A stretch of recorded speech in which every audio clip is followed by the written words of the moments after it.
minus 30 seconds.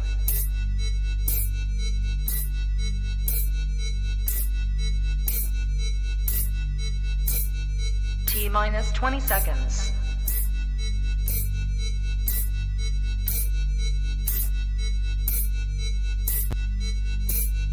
10, 9, 8, 7, 6, 5, 4, 3, 2, 1, 0.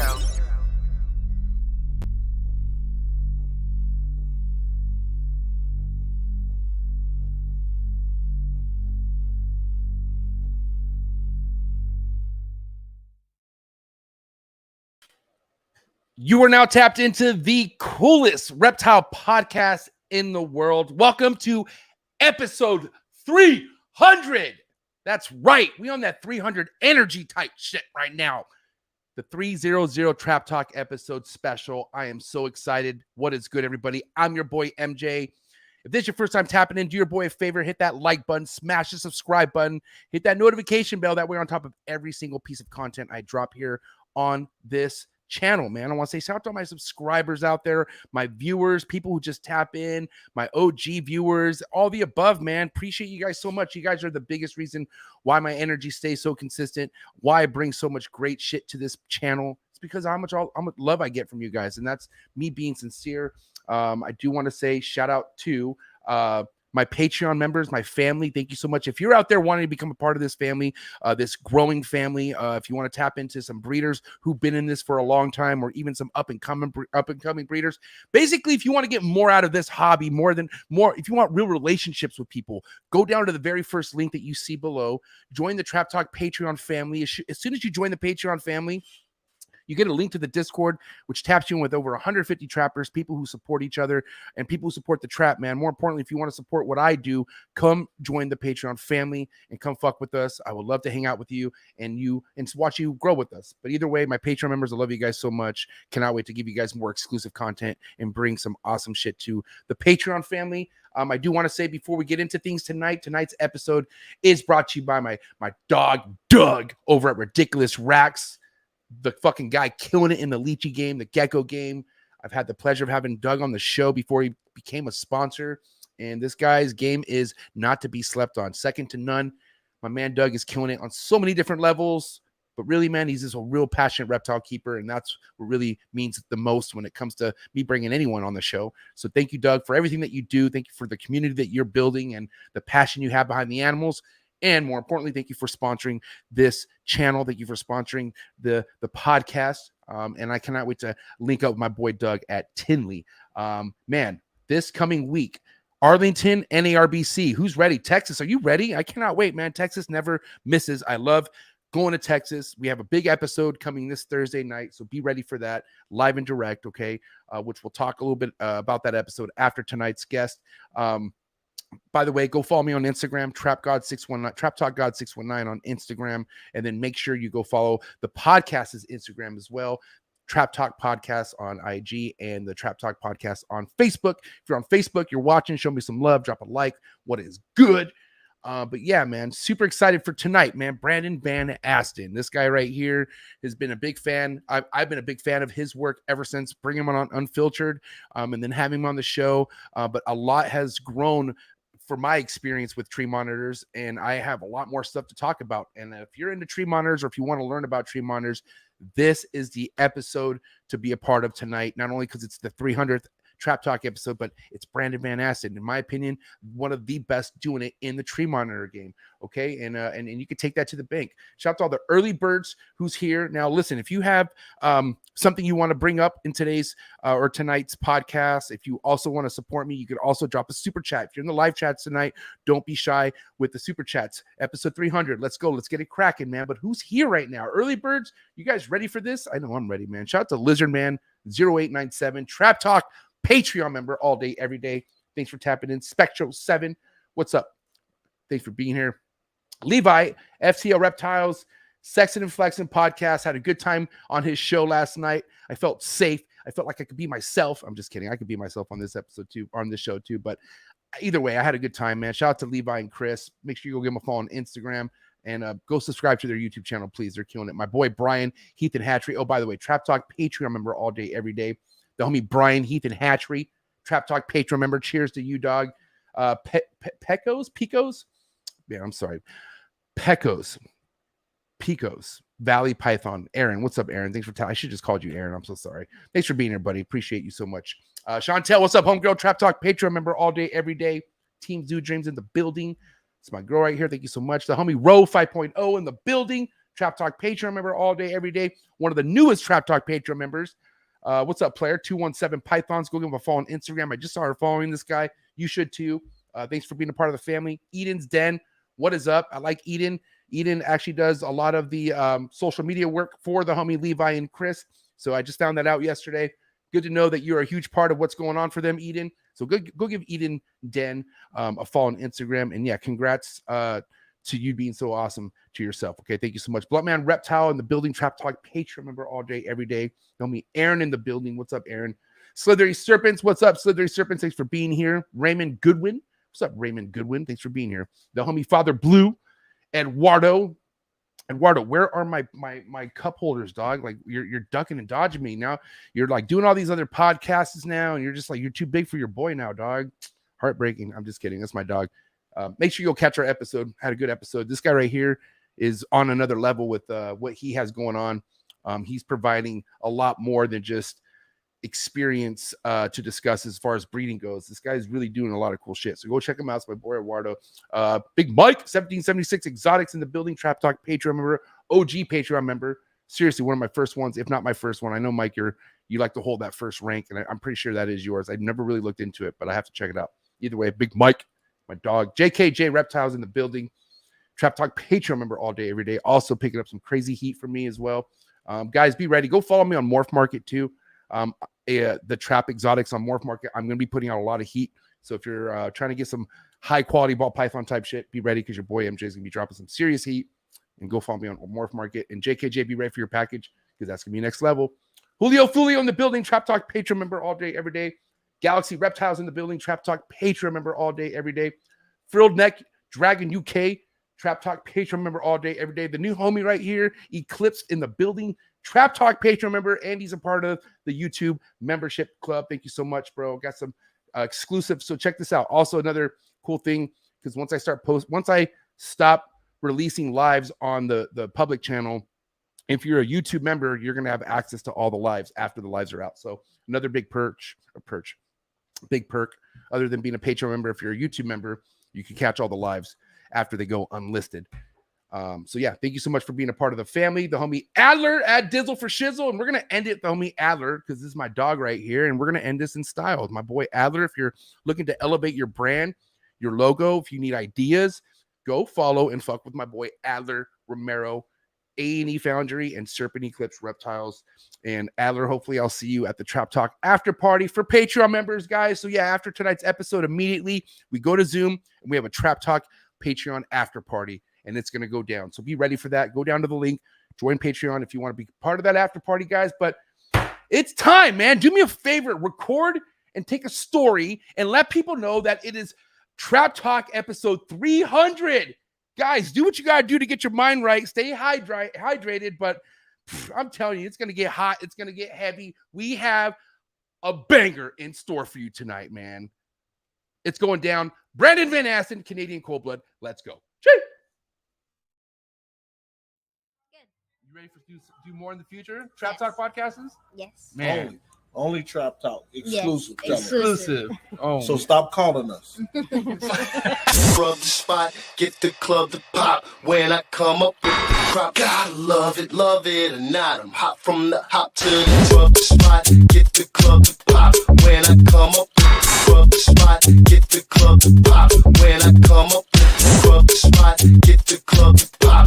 When I come up with the rub the spot, get the club to pop. When I come up with everybody, we do it. Everybody, we do it.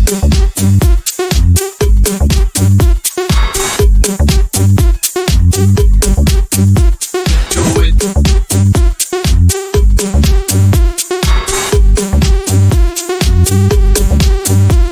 Do it.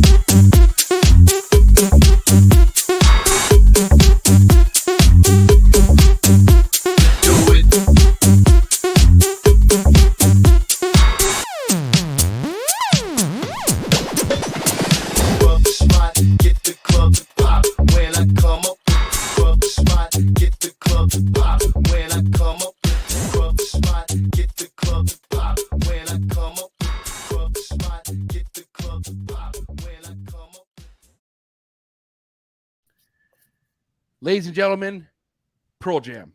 Pearl Jam, love it. Oh, how's the light? Oh, they can't see their hair, bro. The lighting's a little what's dark. going on? Hold on. It's fine. This guy's hair is next level, just so we know. That's why I said it. That, it's all good. You're good on me here. Hold on. Let me hit the other light. You're good, buddy. Take your time. There it is. Look at that. Look at that hair. See, I live in the sticks, and my my Wi-Fi is terrible. It's like still dial-up almost. So I have to use my buddy's sound booth in his basement. So I don't want to glitching out. At least you have access. That's awesome. Yeah, no, luckily. Man, Brandon Van Asten, thank you for being a part of episode 300. It means a lot to me, man. Thank you so much. Buddy. Thanks for having me. How you been? What's new with you, man? Busy, man. You know, been good. Things just rocking and rolling, but you know, busy life as well around outside of reptiles. So I'm elusive.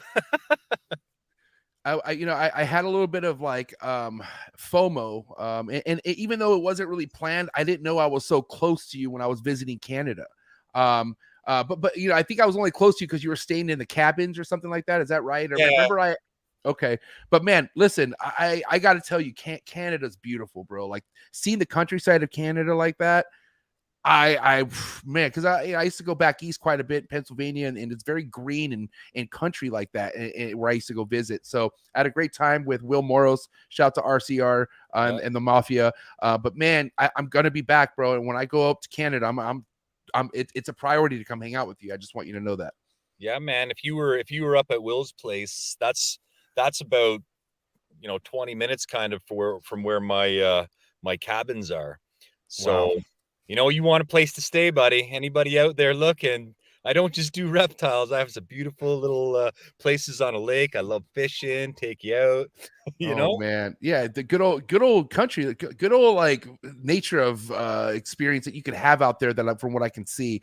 But obviously I went during a good time during the year, I feel like, right? Yeah. Obviously it's cold as shit right now. Yeah. What's temperatures like right now where you're at? Oh God. Well, what's freezing in Fahrenheit? 32? I have no clue. I'm the wrong person to ask with that, man. Anyways, I think it's like 32 or something. Fahrenheit is freezing. The other day it was 35 degrees below zero outside my shop. Yeah, buddy. So just to give you a story, man, like I every day when it gets about -10, I can't get into my reptile building because the humidity from the inside of the shop condenses on the metal locks and stuff, and it freezes up. So I literally have to bring a blowtorch to open the doors so I can melt it all, turn the key, and get in, buddy. A blowtorch. Literally a blowtorch, yeah.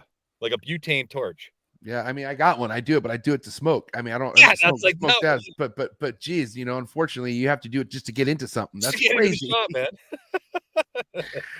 But the meat potatoes of what we're talking about tonight are the tree monitors, right? And do you feel like because you have such a crazy adjustment with weather that has something to do with the success with your breeding, or not really, because you breed all year round anyways? Like how much? Because some people, they look for a cold winter because it helps their breeding for the most part, for snakes for the most part, right? But for you, do you feel you see like an increase in production around this time of year, or is it the same all year round when it comes to the tree monitors?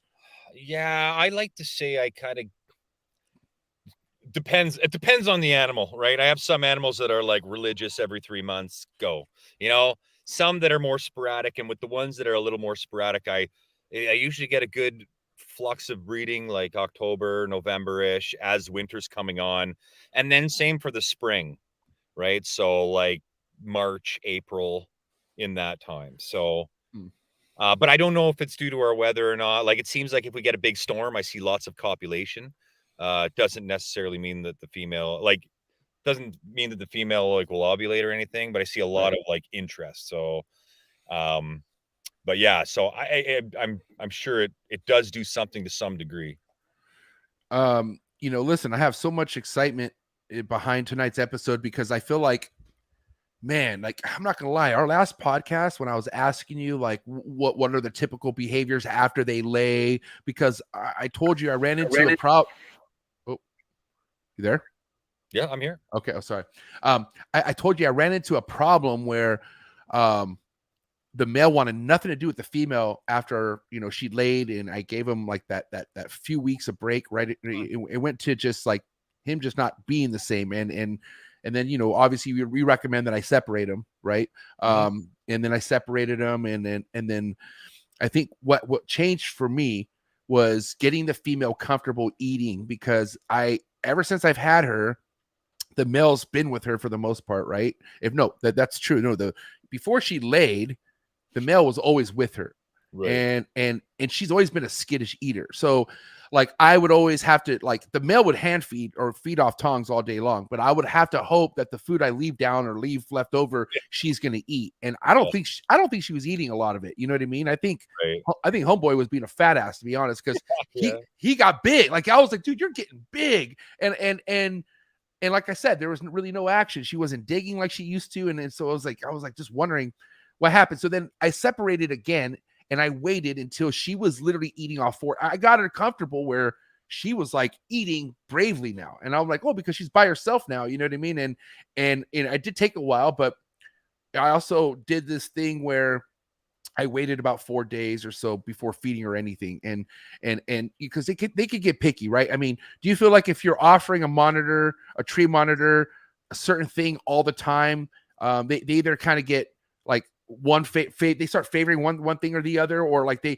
eventually become picky when it comes to them being offered food so much? Am I right? Yeah. Like, I mean, the one thing they never seem to refuse for me, and I know we talked about this like a year ago when we were on here about rodents. I mean, they love mice. I mean, if I've never had them refuse that, but I've had some that like with quails, like Bakari were the worst. They all loved quail, and then it's like they all stopped eating quail. All of them, all of the pairs I have. I don't know what happened. So it could have been the batch of quail that I had. Even maybe it just tasted different. I don't know. Wow. Right? Yeah. Where do you get your quail from? Oh man, there's a feed supply up here, National Reptile Supply. I get them from, and but it's kind of few and far between. So it's like just based on availability. I don't. Right. If you get it, you get it. Type yeah, thing. Yeah, exactly. Yeah. Because one thing that always stuck out to me ever since our last episode was the transition in dieting for tree monitors. And I think it was our episode. I can't remember if it was Unfiltered when you talked about the studies of them taking tree monitors out of the wild, and only like 2 out of like 40 or something like that had some sort of like a mammal or something in it, like a bird, and everything else was insects. Is that right? Yeah. Like any study that I've seen, right. Or, and basically any study or research that you've seen come out of the wild is like pretty much insectivorous, right? So that's it, just bugs, right? Any invertebrates. So, that's kind of what they're designed to eat. But they're also opportunists as well, right? It's just, if they come across birds in the wild, I'm sure they'd eat them. And same with rodents. It's just, they don't do it often, right? So like they don't see that stuff often in the wild, I'm sure, I'm very upset. I'm not upset, but I'm very kind of heartbroken that my tree monitor, my Prasinuses no longer want nothing to do with grasshoppers. And it sucks because my grasshoppers are flourishing right now. I wish we were neighbors. I would be like, here, bro, take 100 of them. I have so many, bro. Like and it's cool because I know how to do these grasshoppers now. Like it's pretty awesome. You know what I mean?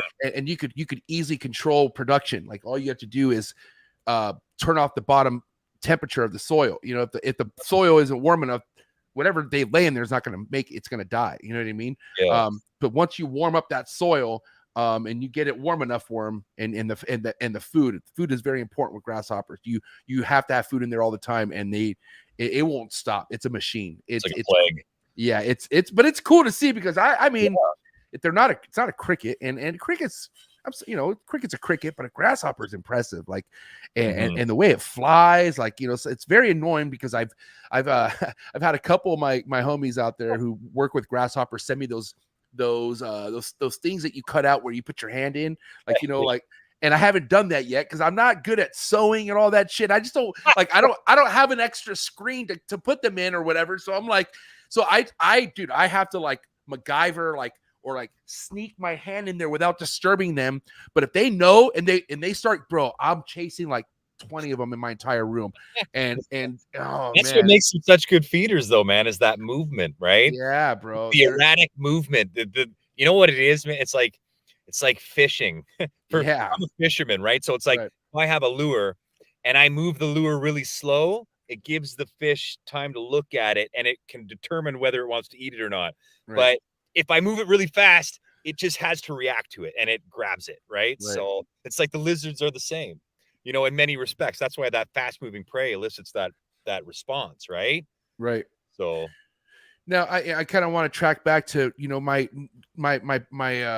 current experience with getting the eggs that I got to get laid, right? Because I feel like a huge part of my success was obviously separating them, right? Like I felt like getting him out of there and getting her to where, I mean, obviously at the end of the day, they have to be comfortable. Like they have to be happy where they're at, because if that's a problem, then they're never going to really kind of adjust to you. I don't feel like they're ever going to be comfortable coming out and eating in front of you. So I just felt like, from what I noticed, that separation happened. And then I noticed she was like willing to eat almost every day. Like, you know what I mean? And you know, I just went from offering different things. She loves eggs, right? Like she's a big eggy, like, and hit or miss on the quail egg, because the quail egg's so big, I feel like, for her. So I have to like either like poke a hole or like bust it open. And then she'll like kind of chomp on it, right? But I don't know, man, that whole time period without the male in there and having her get like filled up with food, you know, obviously not overly, but just eating. And then I don't know, there was a certain point. When did I introduce? I forget.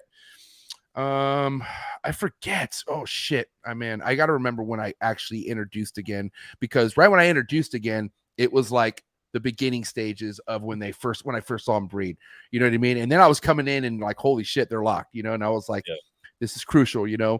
But then, you know, the good thing about them eating so well, once they stop eating, that's the sign. Like if you're getting locks, right? Correct me if I'm wrong, but if she's been eating, everything's been going well, you put the male in there, you're getting locks, and then all of a sudden she stops eating. I wouldn't say like back-to-back days of not eating is a good sign to remove that male, you would say, right?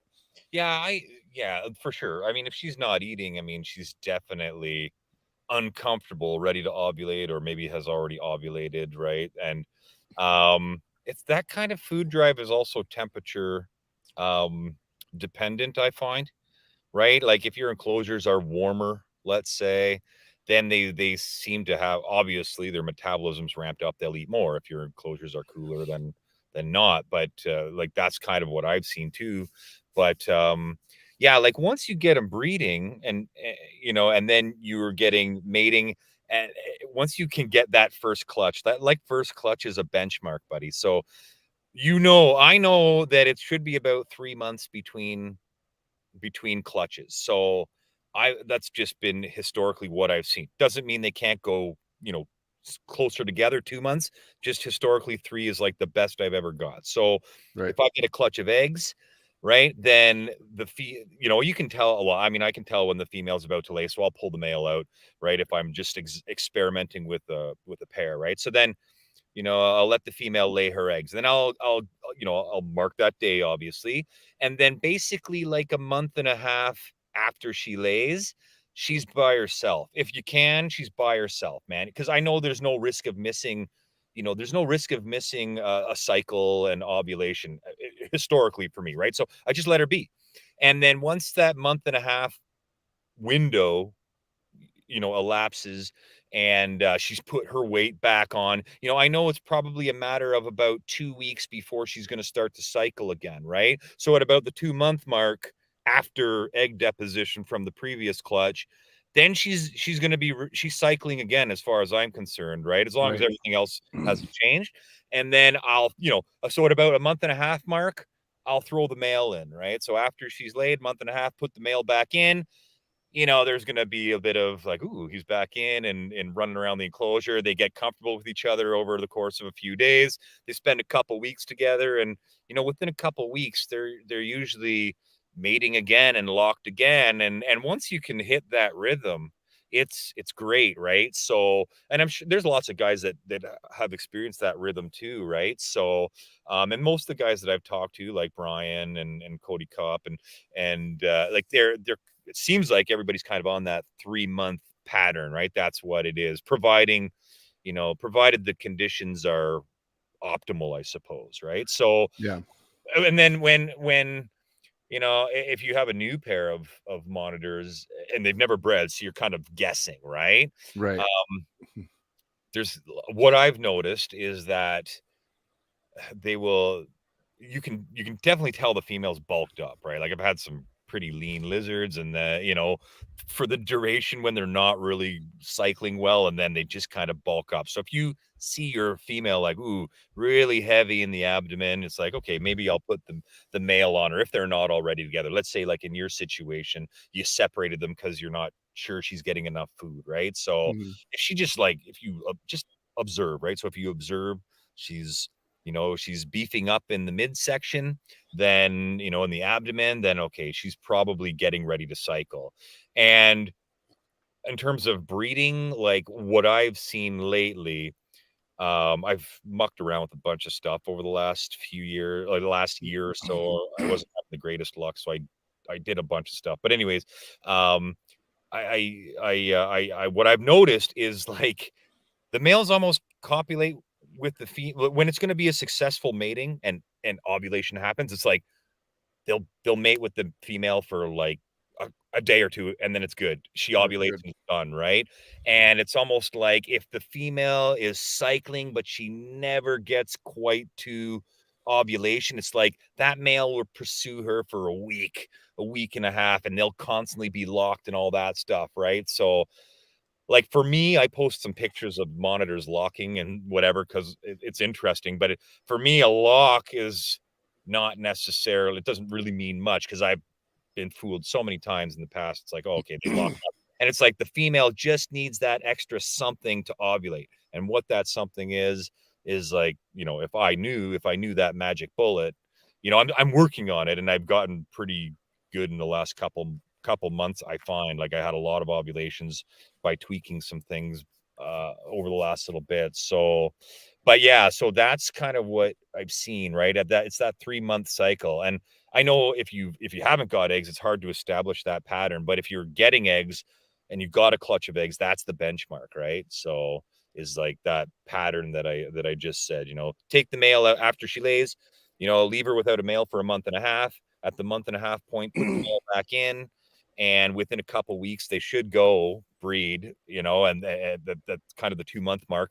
And then, I leave the male in there even after I think she's ovulated for a little bit. And then kind of like maybe with a couple weeks left before egg laying, I'll pull the male out, or if she's showing obvious signs of being gravid, I'll pull the male out, right? But it's one of those things. It's like, if they're doing okay together, I'll just leave them together because, I don't know every single time if she's taken or not, right? So that's kind of what I'm looking at.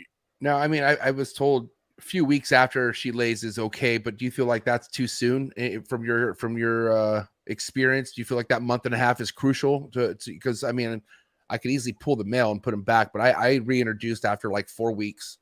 I'm just curious if you think that, like honestly, I mean, I don't think they'll breed, and I don't think their cycle will. And I mean, correct me if I'm wrong, if there's people that know otherwise, maybe, I don't know. But like, it seems to me like the 3-month window is between clutches is kind of the standard for them, right? That's like almost like their biological potential. So right. For me, there's no rush to introduce the male in before the month and a half mark, right? Like, okay. And I'm a proponent of keeping everything. I mean, obviously pair them when you want to breed them and stuff. But I mean, once you're on that cycle, if you have, if you can keep the female separate, it's only going to do her better, right? And I never have a problem with compatibility or reintroduction or anything like that. So, I mean, yeah, if you have a female, it doesn't hurt to keep the male separate until she's beefed back up and throw them in there on that, on that rhythm, so to speak. If you have the space. Yeah, definitely. Yeah, it's not a problem. And I also think there's also, even though she is eating well and stuff like that, like her body still looks like it's still recovering. Like it doesn't look like it's at the point where she's looking rounded or anything. And And then also I feel like it comes to almost breeding anything. Like you breed it too soon, if there's no development or anything, either the male won't lock or it will lock and won't do anything because there's no development, right? So yeah, I think that's crucial. So yeah, they have to have some fat built up for them to ovulate, right, and cycle properly, right? Like, I mean, I've literally seen, they get along. The male and female will get along. I keep them paired as much as I can or whatever. But like, I've literally seen females, the male will come out of a hide when I throw food in or something, and a female will have something in her mouth, and she'll see that male coming and drop it and run. You know what I mean? Like, because she knows, there's the most dominant guy in my turf. So there definitely is some behavioral stuff, and if you want to eliminate any variable that could be negative, then it's best to take the male out if you can. But I mean, certain pairings are fine together, but you encountered this yourself, right? One of the problems is that males are quite aggressive feeders relative to females. And if you just throw copious amounts of food in the enclosure and more than the male can eat every time, and then so there's some left over for the female, you're going to end up with a super fat male too. Yep, that's what happened here. Yeah, exactly. So that's the other problem. So you have to, if you don't have a female that's tongue feeding regularly and you can like just direct the food right to her so she can grab it, then you almost have to pull the male out so that he doesn't become obese, right? Yeah. And there's also a period where the female should be eating more than the male, obviously, right? Like, or at some point, right? Like, especially I also heard if she's willing to eat every day, feed her. You know what I mean? Like if she's willing, and obviously it's not the same thing. You want to keep it diverse, which I feel is like important, or just, keep it insects. Right now, currently you're still just on crickets with calcium crickets, or what are you doing right now as far as your diet? I forget. Oh, geez. People are going to hate me, man. Oh, let's hear this. Yeah, because, okay, listen. So like I over the last, like, let's say, about a year ago, I was like stumped, man. I was trying to sort out all sorts of perceived issues that I was having, right? I'd have some pairs that would do something, some pairs that wouldn't, for no reason. Like, I mean, captive bred, F1, F2 animals that I produced myself that raised up. I'm like, how come you're not breeding? Wild caught ones that I originated with, are just like trying to put the pieces of the puzzle together. And, at that time I was kind of like, I had said before that I had fed pink, like some mice once a week or something. I was like, at that time, the last time I did the podcast, I was like, cut out mice, right? I thought maybe they're getting too fat. Although, so I was trying a bunch of stuff, right? And I don't necessarily think the mice were the issue. I know they weren't the issue pretty much. So I went back to feeding them once in a while, right? Not obviously every feeding or anything, but like, right, like a little fuzzy mouse a week or something or whatever. So I am doing that again. I'm not going to say that I'm not. I was going to talk to you about that tonight because I want to be honest. I'm not going to like sit here and say, oh, I've only been doing, chicken hearts and liver no, dude, I'm sorry, but what got this girl so comfortable with me was giving her that little mice pink or fuzzy. Like that's what it's like crack to them. They love it. For sure. Yeah. But obviously there's times like for instance, like the quail, like I got my male to just really be in love with baby quail chicks. Right. And, I'll feed him one of those like once a week, and then he's basically on, he loves crickets and, but he prefer crickets over grasshoppers, which really makes me mad because I breed grasshoppers now, but now he just doesn't want nothing to do with them. I'll sit there and I'll think, oh, wow, he ate them. And then I'll find the fuckers just right there in the corner, just sitting there. And I'm like, oh man, like, so it's a bummer, but anyways, it's just whatever. I got to give them what they want. I feel like, but with the female, what got her in the zone were those mice fuzzies, man. And I wasn't throwing her down her throat. And here's the thing too. She doesn't overeat. She'll have one and she's good. And she's like, oh, that was great. And then she'll take off and do her thing. I was just going to say, I mean, if you have a female that's breeding, like laying eggs every 3 months and like feeding her a couple fuzzy mice a week, you can't get her fat doing that, right? In my experience anyways. But like, I'll avoid feeding males mice for sure. Like I'll tongue feed, the females. And man, like if the male's in there, he sees them coming, and it's like you got to hold him away with the tongs. You know what I mean, right? Because he'll try and rip it out of the female's mouth. So you can definitely get males fat because they're not burning the same calories that the females are. So, I mean, I don't know. I mean, I used Pinky, and well, not pink, depending on the monitor type, right? I've used mice for years in moderation and never had a problem.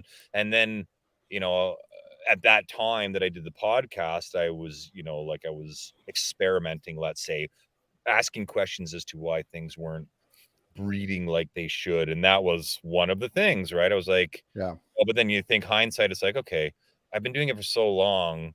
And, you know, obviously, again, in moderation, you know, obviously they're fatty for sure. So, but in moderation. So, and I've had great luck all the way along. I was like, what can be the variables other than that could attribute to this? And I think I've, you know, figured some stuff out. So, yeah. Well, you know, listen, it was huge. It was a huge, like, man, good feeling to see her go from, you know, because like I said, she stopped eating back-to-back days, and then my good buddy Josh, who's he's pretty local to me, like a few hours away from me, like 2-3 hours away from me, but he's had success with his brassinuses, and he's the one that gave me the heads up, like if she is not eating, pull that male, and because, you know, it's funny, she wasn't digging yet, but when I pulled that male a couple days later, she started digging, and which was making me relieved because I had 3 different nesting options for her, like, you know what I mean? I had the cork. Shout out to Cody, but Cody put me on game with the cork nesting, you know, like in a big cork tube, right? You told me about that, yeah. She seemed to be messing with that a little bit, and then she went down to the very bottom one, where she was doing her thing for a few days, man. And I'm like I kept going back. I'm like, and I would just see her legs hanging out, and I'm like, dude, is she okay? Most frustrating thing in the world, right? Dude, like she'll just and like she'll be sleeping down there, and I'm like, yo, you guys good? And yeah, she's fine. She's just like doing her thing down there. And then the morning came where she laid 2. Like she laid, like it almost seems like she was on her way to the nesting to lay them, and she just dropped them on her way. It's what it seems like, because she laid 1, and then a few steps later she laid the second one, and then she laid the third one perfectly inside the nest box. Is what I'm assuming. I doubt she did the one perfectly and then came out and laid 2 more. I don't think that happened. I'm thinking she was like, oh shit, I'm laying these. And I don't know. I mean, that's all I could guess. But, you know, I mean, either way, even though only 1 out of the 3 made it the way it should have in the nest boxing, do you feel like it's just her still getting used to being a mother maybe? Or do you feel like there maybe need to be some tweaking with my nesting? What would you have to say to that? I think so, man. Like, I think it's the nest box. She's just not happy with it. And honestly, buddy, I'm like, I don't know, because I made a few changes, which was great in terms of like getting breeding and ovulation. And but now I'm starting to get a bunch of those females laying eggs. And the problem I'm seeing now is they don't like the old style nest box that I have. So I posted a video on my Instagram of a yellow tree monitor laying eggs, and not laying eggs, but having like excavating the nest, right? And literally she was doing the same thing that you're talking about. I have cameras in my shop, so I can see what everything's doing from a distance. You know, I'll sit in the house and watch them, and man, she was in and out of the nest box, and man, I mean, she looked like she could have laid days prior, right? I'm like, oh, this is frustrating. And this is a nest box that's been tried, tested, and true for me in the past, right? She didn't like it. And so I tried a vertical one, like not a cork tube, but I just used like a green sewer tube, and I put a piece of plywood on the bottom with a hole cut in the side. She went in and out of that, didn't like that. I'm like, oh, you little whatever. Yeah. And, yeah. And then so finally I was like, I had 3 nest boxes in the damn enclosure. She didn't want to use any of them. So I took a bag of soil. I put it on some other enclosures so that I warmed up, and literally just dumped a mountain of it on the floor of the cage, in beside the nest box.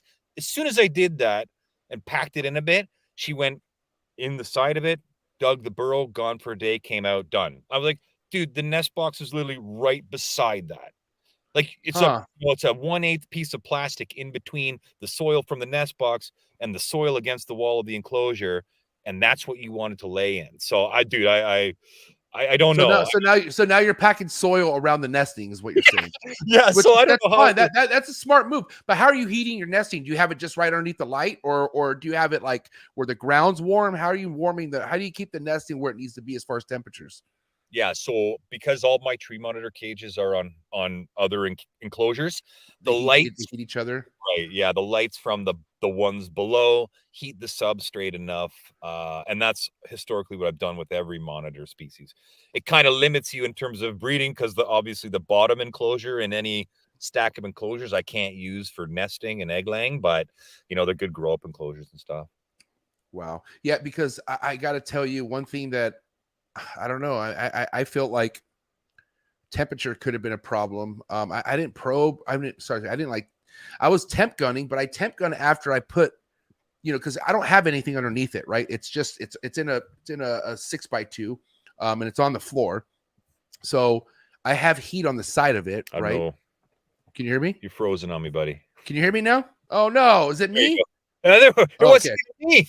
My Canadian infrastructure, it was you. Yeah, sorry.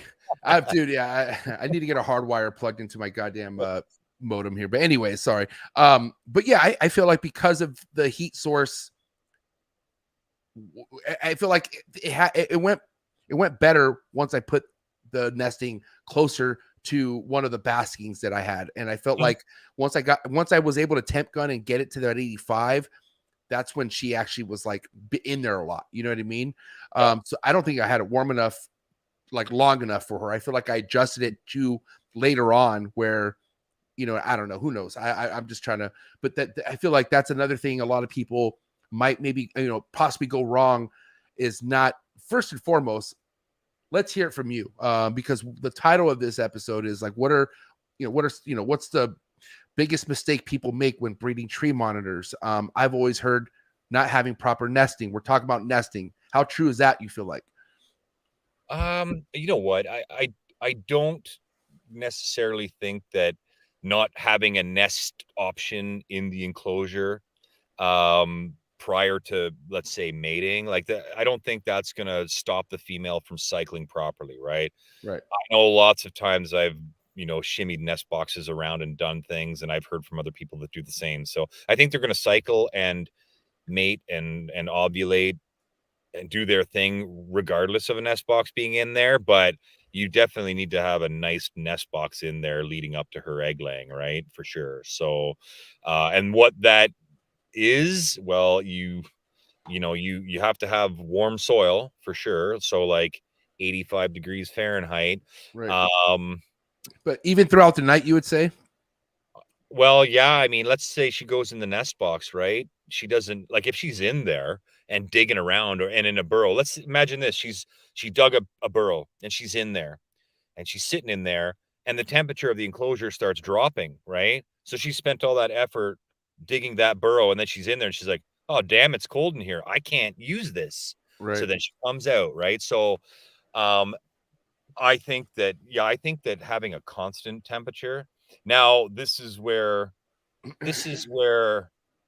the idea of termite mounds is interesting, because I had my doubts about tree monitors maybe using termite mounds as like our suspended termite mounds in trees, but they're regulated thermally, right? Whereas the ambient if you saw some of the data that Chris Applin put out about his trip to Batanta, there's quite a fluctuation in temperature throughout the day, right? And it does get pretty cool. So, maybe they are, and then you think about it and you're like, okay, well, how does the substrate in nature, stay at 82 to 85, let's say, something optimal? Now, the land in the area has thermal mass, but there's going to be some fluctuation. So how do you, what is it that they're doing, let's say, right? So what is it that is, if they need the constant temperature, which I think they need it at least warm, I think they need it above 80 for sure. So so how to achieve that? Like, lots of guys use heat pads under their nest box, which is fine. That's great, right?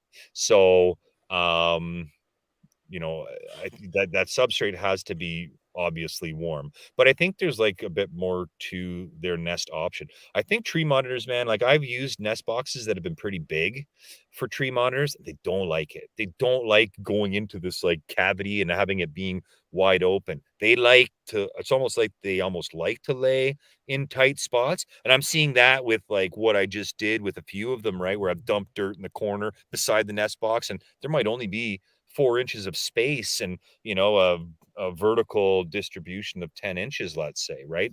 And they use that over the whole nest box. Now, you know, my boy Brian there from Sundown, though, he has pretty big nest boxes on the ground, and his like that. So, you know, I don't know, but I'm just, all I can do is tell you what I think at this time, right? It's like I said, I'm learning all sorts of stuff all the time too. I went through like a rough patch of breeding monitors, like the tree monitor specifically there. When the last time we did the podcast, I had lots of doubts about things I was doing and questions, and I think I've ironed a lot of that crap out. So that's good. But, you know, what I said back then, you know, most of it's relevant, but there's some things now that I'm like, ooh, you know, might not be as good as I thought at that point, right? I'm not trying to mislead. I'm just spitballing, right? So I have something I can't wait to talk to you about, because Sure. when I found this out, I was like, I remember the friend I was with at the time, Andrew Acevedo. I looked at him. I'm like, dog, is this a for real thing? And he's like, yeah, this is what he does, and it works for him. And I'm talking about my good friend from Staten Island, John Adranya from Sim Container. Okay, you want to know what he does? Like What's this, he keeps his lights on 24/7. He does not cut his light off at all whatsoever. And I think that has so much to do with a lot of the comfortability of laying, because like you said, right, a female wants to feel like the warmth is not going to change if she's laying. She's about to lay. So if you keep that room the same shit 24/7, there's no confusion with the female laying, I feel like. And I feel like that's where you're getting at with the confined spots, because how hard is it really to control the temperature in a big fucking bin full of soil? It's hard. Like that's, I mean, and first and foremost, like it gets tricky too. Like it just, I don't know. So yeah, if you put it like in my shop, if I put a probe in the soil, you know, from when the lights are on midday and it's kind of you know, maximum temperature in a big bin of like a big nest box, and then if you shut those lights off throughout the night, you know, by the time morning comes, that nest box will, you know, it'll drop 5, 6, 7 degrees in temperature, right? It holds it pretty good because there's soil, but still it's not a huge surface area to hold that heat, right? So, you know, one of the ways to avoid that is to have a higher ambient temperature in your shop or room or whatever. Right, yeah. Yeah, so that's, you know, that will keep nesting up. But yeah, like what John's doing there, I mean, that's really old school, right? Like keeping your lights on 24/7. I mean, that's something Frank Reedus used to say back in like 1995, dude. Yeah. Right? I mean, and I mean, yeah, I mean, but you know, obviously, because I was like, well, you know, and he's like, yeah, you know, the cage, John's cages are huge. I mean, they're not like, but they're big enough where there's shade and there's darkness. If they want to go to sleep, they'll go. If they want darkness, they could get darkness, but they always have that basking available for them. And go ahead. Oh, I was just gonna say, is he breeding tree monitors like that too? I mean, his tree monitor lights were on. I can tell you that much. But he only has a male Persinus. He only has a male Persinus that he picked up from Des and Steven. But that light stays on too. But the thing is, like, right, for my situation, I'm wondering if I were to have, because like I was cut I cut all my lights off at a certain point. You know, I give them 12 on. You know, 12 on, 12 off, right? But there's quite a bit of adjustment in the trap. Like it gets to like 82, but it'll drop down to 75. So that kind of adjustment, if I only have one type of heating on that nesting happening, which is on the side, the rest is going to get colder for sure. But you know, I don't know, but that's why I always hear that they dig closer to the warm spot. Like they're purposely digging to the warm spot. And where she laid this one perfect egg was in the deep corner of my nesting, like at the very, very bottom. And dude, by the way, coolest thing ever was this, like, you know, you get your finger and you're just following this like little road, and then you bump into it. And I'm like, oh man, that was the best feeling. Even though it was only one, digging that one egg out of that box was like beyond Christmas to me, bro. Like, Yeah. oh man, it was so awesome. I was like yelling and screaming, and like just because she used it. Like, even though the other two didn't make it, I was really happy that this one was perfectly exampled how it was supposed to be. You know? Oh, I got a question for you. Yes, Is sir. the one that was laid in the nest box? Is it's the good one? It's the one that's making it right now. Yeah, it's the one that's still here. Mhm. And sometimes, dude, And the other two were the off-color ones that we were talking about. right? So sometimes, like, I don't know, man. I think these females know which eggs are good as well and which eggs are bad. Like, I would. Maybe. Oh, that's a good point. Maybe she's like, I'm not putting. They don't want to lay a good egg in with bad ones. So I've had Ackies pull soft eggs out that are duds from the rest of the clutch. I'm ball python breeders would know that oftentimes like a dud egg will be left out of the coil of eggs. I think they know, man. It could be that's why she laid them outside the nest box or on the surface of the soil or whatever. Wow. Buried. And this is why I love monitors, because they're that smart. Like, they're that smart to be like, this shit is not going to be a part of this. It's like, it basically like threw it in the river. You know what I mean? Yeah, that's what they do that, right? They'll pull out dud ones oftentimes. And I find that nesting goes much better if the clutch is fertile. If there's dud eggs in there, or it's a crappy clutch, let's say, they seem to struggle with where they want to put them, and that's just my experience. But it's almost like done and done. When the eggs are good, she knows what she wants to do, where she has to put them.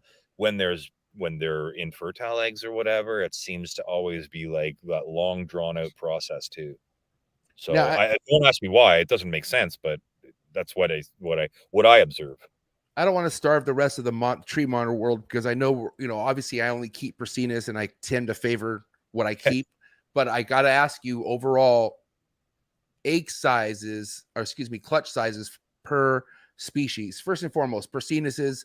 What are your average clutches with Prasinuses as far as how many eggs you're getting? I think the average across the board for all of the, well, for green trees, I would say the average is 5, but I've received up to 8 eggs before in a clutch. Yellows, 5 is the norm. I don't think I've ever gotten under or over 5, but the last clutch I had 5 eggs, but one was infertile.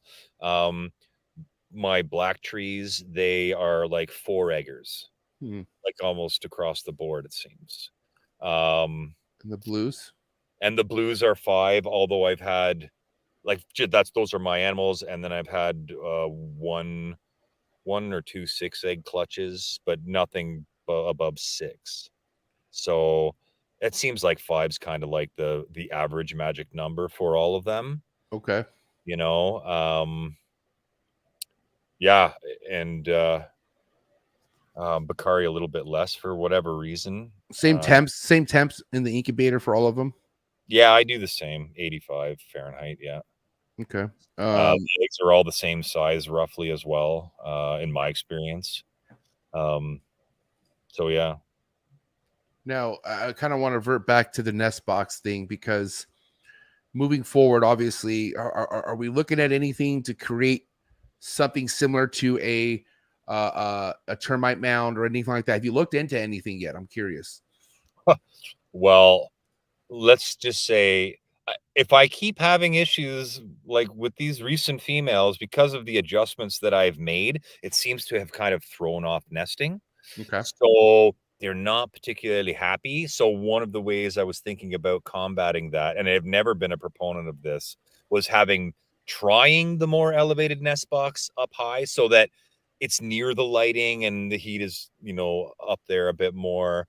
So trying that, or just like revamping the style nest box that I do. I don't know what more to tell you. Like, it just doesn't make sense to me. Honestly, the yellow tree there that laid in that Instagram clip, it's like she has this big, beautiful nest box, awesome sand soil mix right there on the warm spot. And man, she wouldn't use it. I don't know if she was afraid of the color of the bin. I don't know, maybe. But I put a plywood top on it.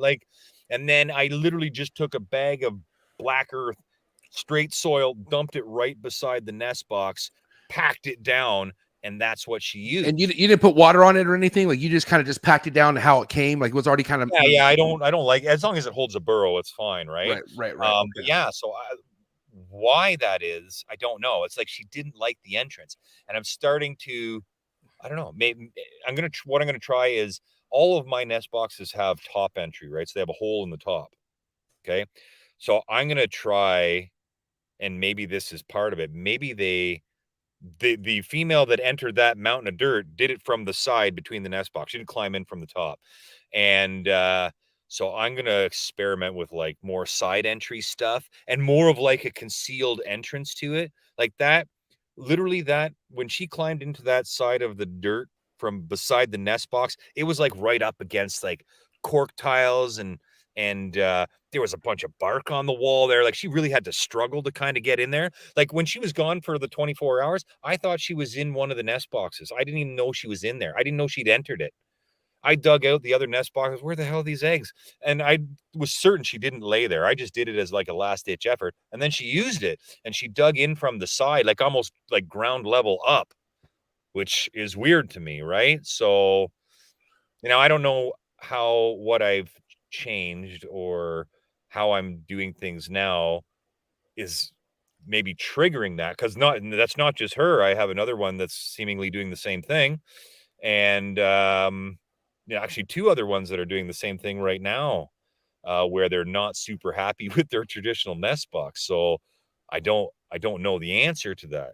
Luckily, I mean, in my experience, tree monitors, they don't necessarily get they're not prone to getting egg bound. Right. They'll just end up dumping them, which is not ideal either. But Brandon, yeah, Brandon, I'm going to pause you right now. Okay. I'm going to hit the pause because everything you're saying is so beneficial to anyone wanting to keep tree monitors, but we need to figure this out. There's a bit of an issue. We have just shy of 90 people in the building. Okay. We only have about 50 something likes. Do we blame Americans or Canadians for this? Who do you feel like is not liking this episode out of the 30-ish people watching? Do you feel like it's majority Americans or majority of Canadians? And I want to be honest about this. What do you think? Oh, I don't know. Oh man, don't make me.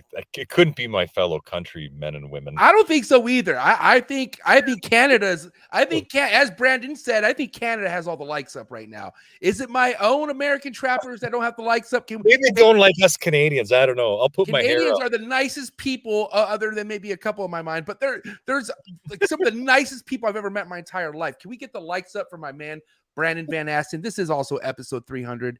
And also the nesting, which I feel like is a huge piece to what we're talking about, mistakes when trying to breed tree monitors, because I do want to introduce you to something. If you don't know what this is already, Brandon, first and foremost, Cody, his name is, right? Cody, the guy we were just talking about earlier, his name was Cody. Yeah. So Cody was somebody who really helped me understand how, like for instance, he showed me all the different nesting options he had for his tree monitors. And he showed me which one worked out, which was like about 12 inches from the basking or whatever. So I thought that was really intriguing. I thought, okay. And also it was elevated. Like his isn't on the floor. His is elevated, right? So I was like, man, there has to be something with this elevated nesting. Okay. Then I had somebody on the show recently named Eduardo, Father Blue. Do you know who Father Blue is? Yeah, I saw that episode. Have you seen his work? Have you seen what he's working with as far as elevating nesting? Do you have any idea yet? That termite mounded one? Yeah, let's check it out. Yeah, that one. What do you think? Oh, I don't know. I don't know. No, but I mean, but would this be a prototype for you to maybe try out? Like, do you feel like this is something that, like, I don't know. Like I'm definitely into trying something like this because, I mean, I don't know. I want to hear from you. Like, would you try something like this first and foremost? Be honest. It's cool. Well, you say no. If I were, and again, I don't know if it worked because I've never used it. But my initial thought on that is that the opening is too large. Listen up, Eduardo. Adjustments. Check this out. I'm listening. Yeah, I would say that that's too big of an opening, and I don't know how they'd use that for nesting because there's like, I mean, it's very intricate and there's lots of air holes and stuff in it, right? So maybe if it was a solid unit like that with a smaller hole, yeah, I think it would definitely be worth a go. I mean, that's my biggest thing is obviously we need to compact dirt in there, right? And there, Yeah. and I feel like there's certain ways a tree monitor wants to go into something. I don't know why, but I feel like it would be more on top versus the side. I mean, correct me if I'm wrong, but I feel like something that's more up top, I feel like is something they would want to go in versus something that's more directly like looking out. I don't know. Am I tripping on that? I guess you know what? I don't know how those, I mean, first of all, are there arboreal termite mounds in, their natural habitat? Right. Like, that's something that I don't know. I'm sure there probably is something like that. So if there was and they were using it, how they enter it, I don't know. If they're using a hollow in the trunk of a tree, then you would expect the opening to be on the side. Right. So, like what I'm seeing is like they're not really liking or loving the entrance of the nest box in the top, but that's just me. I mean, oh shit, okay. Using that top entrance nest box, so it could be something totally unrelated. Like, honestly, could be the color of the lid of my nest box, could be something that it smells like. I have no idea, right? So, like, depending on what. Mean, has Steven ever told you? A shout out to Steven Cush. I miss you, buddy. But has Steven ever told you how his Persinuses lay eggs all the time? No. Just straight up on the floor. Like on the floor, but like they bury them. Don't get me wrong. Excuse me. Yeah. But they're on the floor in the corner. Like they have a bunch of soil that's in the corner in the cage. But sometimes they do just lay it on the floor. Sometimes they do bury them, but sometimes he's gone in and just seen 3 perfectly, like almost like a snake laid them and it left. You know what I mean? And they're good eggs. And they go the distance. Yeah. I mean, they've been doing well, man. Congrats to them. I'm telling you. I mean, that's the ideal situation, really. I mean, if you have an enclosure and you can put 12 inches of substrate throughout the whole bottom of it, I mean, there's endless options there, right? Right. I mean, that's historically been the MO of monitor keepers is to fill up the enclosure with 12 inches of substrate. And if you can't isolate what works in terms of a nest box or location in the enclosure, then that's about your best option. But if you can determine, how they like to nest and you can minimize the amount of dirt you have to use by putting it in a box, I mean, then that becomes the ideal, right? So with all of my stuff, I use nest boxes now for the most part with everything, because I kind of understand what they like. Well, at least historically, what they like to lay in with all my Odatria and everything, and how, I have different dimension nest boxes for different species. And then but it's just recently for the tree monitors, I'm like, why do you guys not like these nest boxes that you've used for bloody 10 years, right? So I don't know. I've changed a bunch of other stuff. I mean, hell, like I said, it could be the way the new UV lights are reflecting off the plastic, a weird color. I don't know, right? Like, there's so much we don't understand. Well, I also don't think we should overthink it too, because if they're like, for instance, like I remember Steven telling me like this is where she laid. I'm like, oh, that's bad. But is it? They went the distance, and it seems like that they're working out. And so it's kind of going to that thing, like find out whatever works for you. Like John leaves the lights on 24/7. God bless him. He's breeding laces. That's a goal of mine. I really want to breed laces someday. You know what I mean? So he figured that out for him. Steven and Desiree figured out that just having a mound of dirt at the bottom, because they do have a cage underneath it, so they do have heat coming, so that works out, right? So that's that makes sense. So I don't know, but like we had, because everyone has something to say as far as what they should do, and I feel like traditional stuff doesn't need to be the necessary step. You need to just kind of become the new inventor and figure out what the fuck. Like, I give props to Eduardo and coming up with that coming out with that thing, which is either way cool for, like, it's cool for them to hang out in. I think that's sure. Yeah, sick. I mean, it's intricate. It's right. But like kind of thinking outside the box and not doing what other people do, and you doing what you feel is necessary because you've researched things, or like you said, you've read certain things, articles that came out straight from the, people who came straight from the wild and figured out, like, there's really no rules to this. Obviously, if you're doing best by the animal, I feel like that's number one. Yeah. But like go ahead. Oh yeah. Like, I mean, man, I listen to these debates online and stuff about enclosure size and this, that, and the other thing. And one of the problems that we have as a community, even in herpiculture, but let's narrow it down to monitors, is there's no standard for what success looks like. There's no, and like, honestly, MJ, if I said to you, what does it mean to have a happy monitor and you're a successful keeper? How could you quantify that? What's the best metric to do that? Say that one more time. So if I said, can you define what, successful husbandry of a tree monitor is, for instance, right? So if I asked you that question, define the criteria for success. What's the metric you're going to use to gauge that? Right? We don't have that, right? All we have is an idea. Hundreds of keepers with opinions. And I'm not saying any of it's wrong or right, but you can't say your opinion is more valuable than somebody else's. Yeah, that's not factual, because we're all guessing here. We're all guessing. Well, and this is it. So what is the criteria that we can standardize, success based on, so that, we can say, well, that's actually working? Because for me right now, if you were to look at it, what's the best metric? It's reproduction. If you can suggest something else that shows me that your monitor is happy, then I'm all for it. But right now there's nothing, and nobody can agree on anything. And unless you have that metric there that we can agree, okay, yeah, reproduction means that your monitor is at least happy and healthy and all of that stuff, then it's just an opinion. There's no metric, right? So there's nobody in my, I listen to these debates all the time. Oh, you need to have this size enclosure, you need to have that, it's all meaningless, right? It's like the general society right now. There's no metric for success. There's no, facts-based anything. So it's like, what is the metric that we can agree on? And to me, the most sensible thing would be consecutive reproductions of your animal, right? So consistency in reproduction. I mean, I've said this before on other podcasts. Your lizards, if they're miserable, they're not going to breed, like especially tree monitors. So if they're breeding regularly, then you're doing something right. Whether you're breeding them in a 4x2x4 or an 8x6x5 or whatever, right? But I mean, if you have an 8x6x5 and they're not doing anything, then that's not the right enclosure, like there's something wrong. That's what I see, right?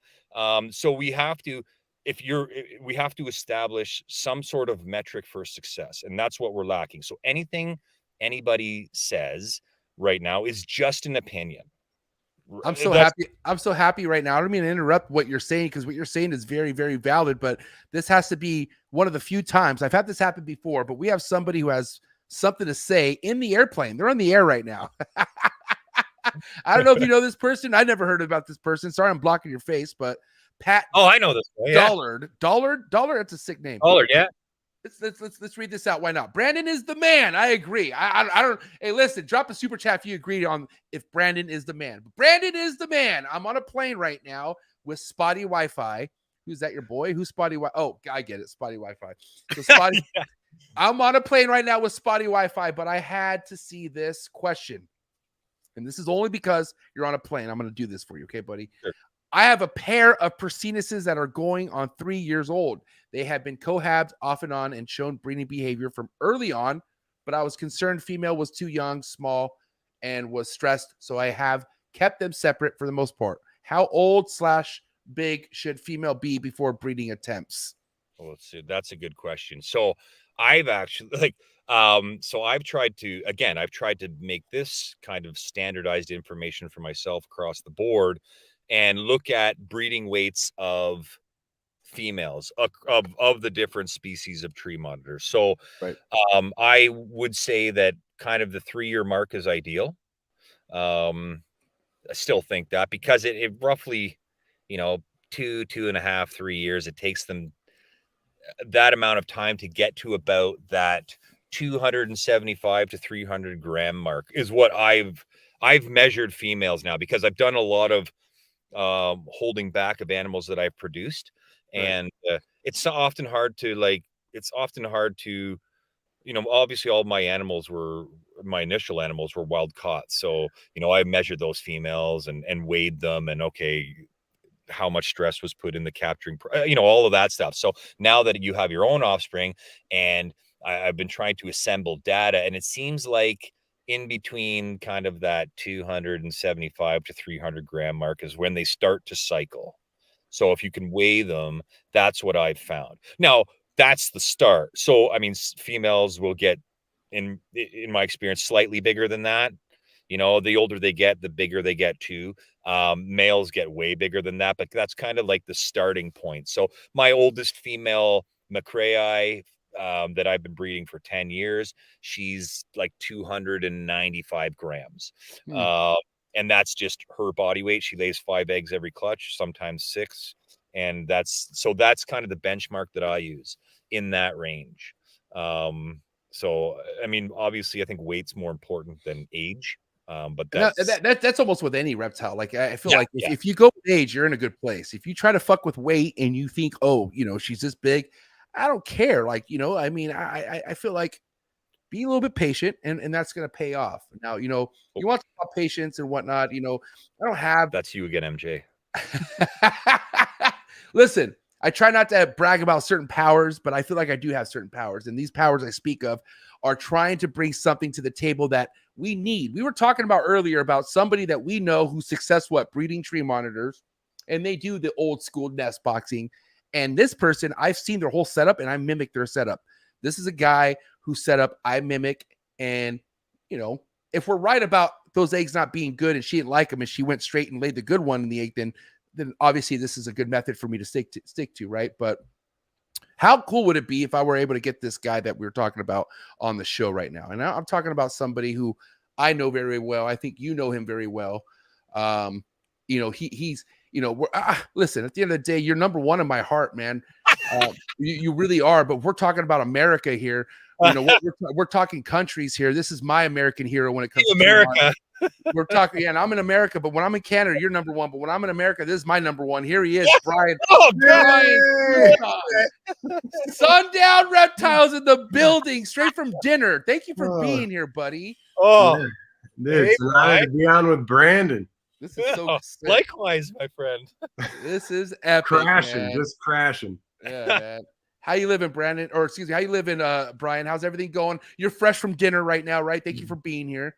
Yeah, it's good. I've been actually I've been catching most of the episodes, so it's been awesome hearing it. Yeah, you're fresh back. You're fresh back from Peru.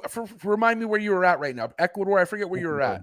Yeah, I was just down in Ecuador. So how was the travels, man? Let's hear about it. Good. Got a little bit sick down there, but feeling better, a lot better now. But it's good. Spent some time in the Amazon, then up in the Andes, and so it was great. It was a good trip. Good to be away, and good to be back. So yeah. Real quick, highlight of the trip. What would it be? 20-foot anaconda. Wow. Woo. Yeah. What the fuck? 20 foot, bro. It was a beast. It was a beast. Wow. Impressive. Now, Brian, listen, I got to say again, thank you on so many different levels, because like you're a huge inspiration, bro. And what I mean by that, it's like not only are you informational, but you're like you go on people's podcasts and you really elevate things and really bring a lot of life to what we have going on. So I want to say thank you for that. But you're coming in during a great time because we've been talking about nesting, like nest boxing a lot and whatnot. And, there's so many different ways you can look at about nesting, right? And Brandon and I were talking earlier about how you're a traditional nest boxer, like meaning the success that you've had throughout all your tree monitors, you would say all lay in your nest box, correct? My first, my nest box design was from Brandon's setup and from High down at Naked Dragon. So I was kind of hitting them both up to get thoughts on their designs when I was kind of, first going out with getting clutches. So yes, that has been the tradition. And I am, so anything like I'm caught up with everything. So, anything that you guys kind of have been talking about, I'm on point with it. So we are okay. Perfect. So yeah. I do want to ask you then, because before I go up, I don't feel like I served this guy enough justice behind what he's doing. And I do want to hear it from you and you, Brandon, because this is like, he heard what we just said and came out with a new version. Here it is. So this is just kidding. No. So he has a large version of what we were talking about. And the hole is a lot smaller, as you can see. But listen, these termite mounds that are heard about as far as where they like to lay, but we're talking a boreal type nesting. Is that something, even though things work for you, Brandon, are you opposed to trying new things? Or are you like, I'm not Brandon, I'm sorry, Brian, but are you opposed of adjusting to something like this, even though something on the ground works for you? Or where do you stand with like a design with like this? And I only want to bring this up because for somebody to have the balls to come out and do something out of the box and do something what a lot of other people aren't doing, I give this guy props. So I would like to hear from two of the best in the game on maybe what he can do to maybe tweak this, or if Brian, if this is something you wouldn't even want to use because what you use works. I want to hear it from you first, Brian, if you don't mind. Okay. Yeah, I mean, I think, so first of all, the biggest thing that I see looking at that is I would say the holes. I would, for Eddie, my thoughts on this would be that bottom half underneath that hole, that all needs to be solid. Right. Because you got soil in there, and that female is going to want security, because when they're digging, it's kind of like what you said earlier, MJ, when you were following the tunnel with your hand and bumped into the egg. So it's like the same thing. I think you'll want the bottom to be completely solid. You can still keep the webbing design. I think that looks cool, but you don't want dirt falling out of there, and you also want to keep it moist inside of there. Those are the two biggest things that I think, and like kind of like Brandon was saying, is that you'll have picky females, and so I'd love to try something like that for a picky female. What about you, Brandon? Yeah, man. I mean, like I said, I'm experiencing some interesting nesting stuff. So I've been mucking around with a whole bunch of stuff over the last month. But yeah, I mean, I'm game to try anything, right? If I had a female that was religiously laying nicely in a nest box, like a traditional one that I would use, I wouldn't touch that at all. But in something that I'm experimenting with, for sure, I'd try it. Yeah. Now, I mean, I feel like something also that's important is kind of the depth of how much soil is involved. And this is something that I've been preached about from like Brian Waterloo and other big tree monitor or other big monitor breeders, is that, you don't need the biggest nesting in the world, but there's some sort of a deepness that they like to have and they feel comfortable with. And what's crazy is, like I said, that one egg that she laid perfect was at the very bottom of the fucking corner, closest to where the heat tape was at. So, you know what I mean? Like, maybe was she even gone even deeper? I don't know. Like, so I don't know if deeper is your best friend when it comes to that. Because again, if you could remind me, Brandon, when you just dumped that soil next to the nesting, you said there was about 12 inches, or how much was on that? I'd say it was about 10 inches. It was the full height of the nest box. It was okay. Yeah, so it was about that. But like I said, she went in from the side of that, like where she could weasel in a little crack between the cork bark and stuff. That she entered it from the side. So and she laid it. She didn't dig right down to the bottom. She like entered from the side and just went perfectly horizontal and kind of laid mid pile there. So, which, like, that was a last ditch effort on that one. That was like, I could see she was not happy with any of the options. Like, man, I'm just gonna fill the damn enclosure with dirt and I'll start with this, and she chose it. So I think I even said that in the video. I was like, oh, this isn't something that I would typically do, but I could see she was having a hard time. So yeah, but usually they'll dig down to like the bottom of the box, right? I mean, and they lay all together, right? Because I've only had one to dig out. So I'm curious, like, like if they lay 5 or 6, are they all like clumped, or are they like in a row? Like how does it usually work with that? Yeah, they're clumped in like a chamber at the end, right? Got it. I mean, at least again, in my experience, I think that, and a lot of it too is they have to lay their eggs like that, like, turtles do, a lot of reptiles do, because they have synchronized hatching, right, for safety of the offspring. Right. So, yeah, so they stimulate each other to hatch to some degree, I think. So, I was giving Brandon, Well, I don't know, man. I mean, obviously, we know that Brandon's on that level, Brian, as far as production goes, with almost any kind of monitor he works with. With you particular, Brian, like, what do you think is going to flourish the most for you with all your monitor projects this year? Like, what are you feeling really good about this year? I'm curious. Brian, was it? Brandon's waiting. We got to do some. Brandon and I are going to do some swapping of some stuff. Oh, that's it. I want to be a part of that world someday. That's what I'm talking about, man. Like, this is great. Let's hear more. What are we talking? What species are we talking about here? I mean, I think it's just like a matter of having anything that's of breeding age. You know, at this point with the tree monitors, I expect to go. That's healthy. You know, you hope. I still have a couple, like I have a yellow that's been a stinker that I'm going to try just a different male with.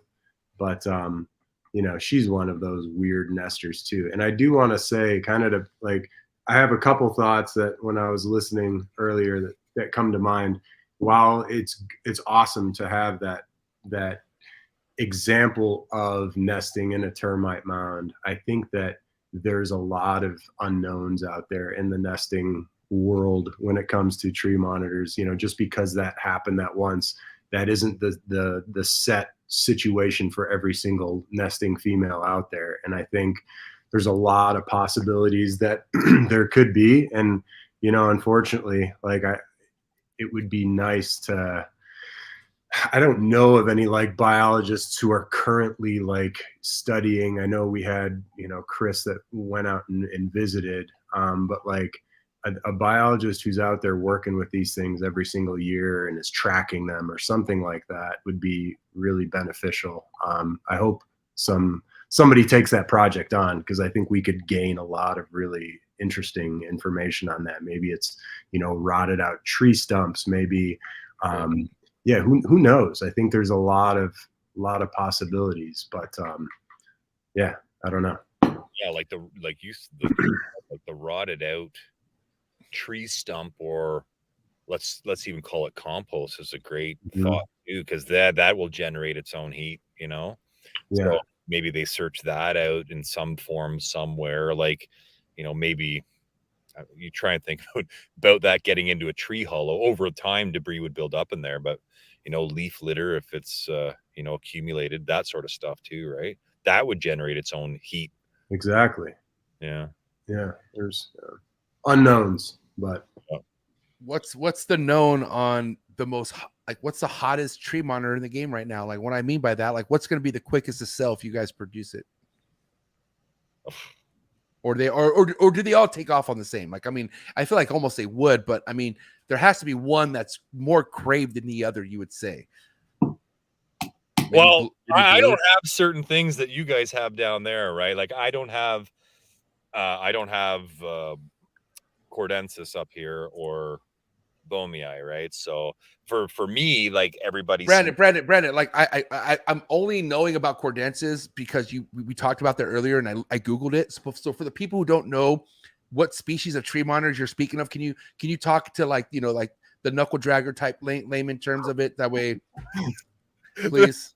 That's me. That's me. I'm a knuckle dragger, bro. That's me. Varanus cordensis. It's the Biak tree monitor. It's wow.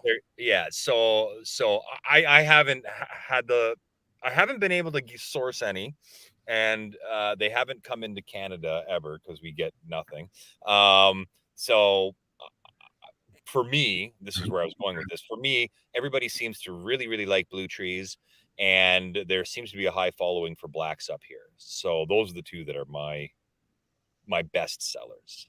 Who has BX? Does anybody have BX that you guys know, or who keeps BX? Do you keep BX, Brian?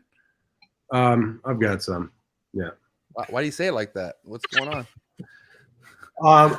What's going on with your BX? I don't like to talk about stuff until I know I'm like successful with it. You know. So you got them. All you want to say is that you got them. I don't. Yeah. I mean, I'll share a little bit of fun news. Thank you. Hey, episode 300, buddy. I appreciate it. Thank you so much. You're the man. I shared it with Brandon. And you know, again, it's like I like to stay low on radar with stuff that I'm not producing, because there's so many variables. It's like, yeah, if you get a, you know, something breeds and you start jumping up and down and then eggs go south or something. That's why I don't normally like talking about stuff. But yeah, when I was gone on the trip, I did get some photos from a buddy of my keeper, Mike, who watches my collection. He's my right-hand guy over here. And he sent me some photos of a pair of the Cordos copulating and locked up for like 4 hours one day and 2 hours the next day. So, you know, hopefully that'll go well, but I'm going to be sending all those up to Brandon. So. Can't wait.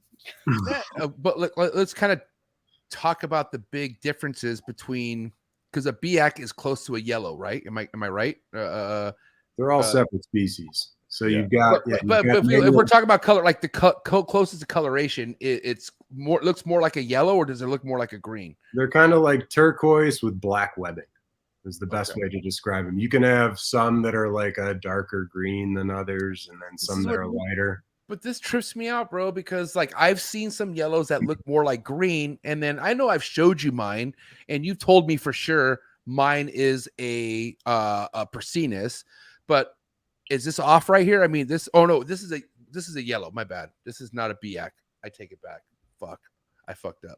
But they look very similar, is what I'm saying. Like some of them can almost look like, was mine a yellow or a green? And then I see some green that look very blue, like the quote unquote emerald. So I don't know. It's kind of confusing sometimes. I feel like. Yeah.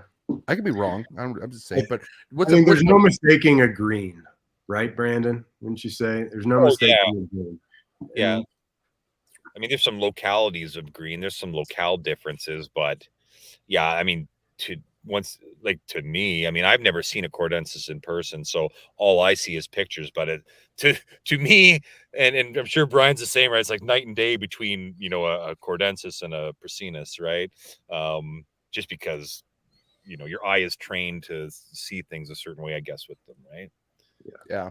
And especially when you work with more than one species, obviously you're going to fucking know. And I just only worked with one. And just like anything else, pictures don't do anything justice. You got to see the shit in person, and then it changes everything.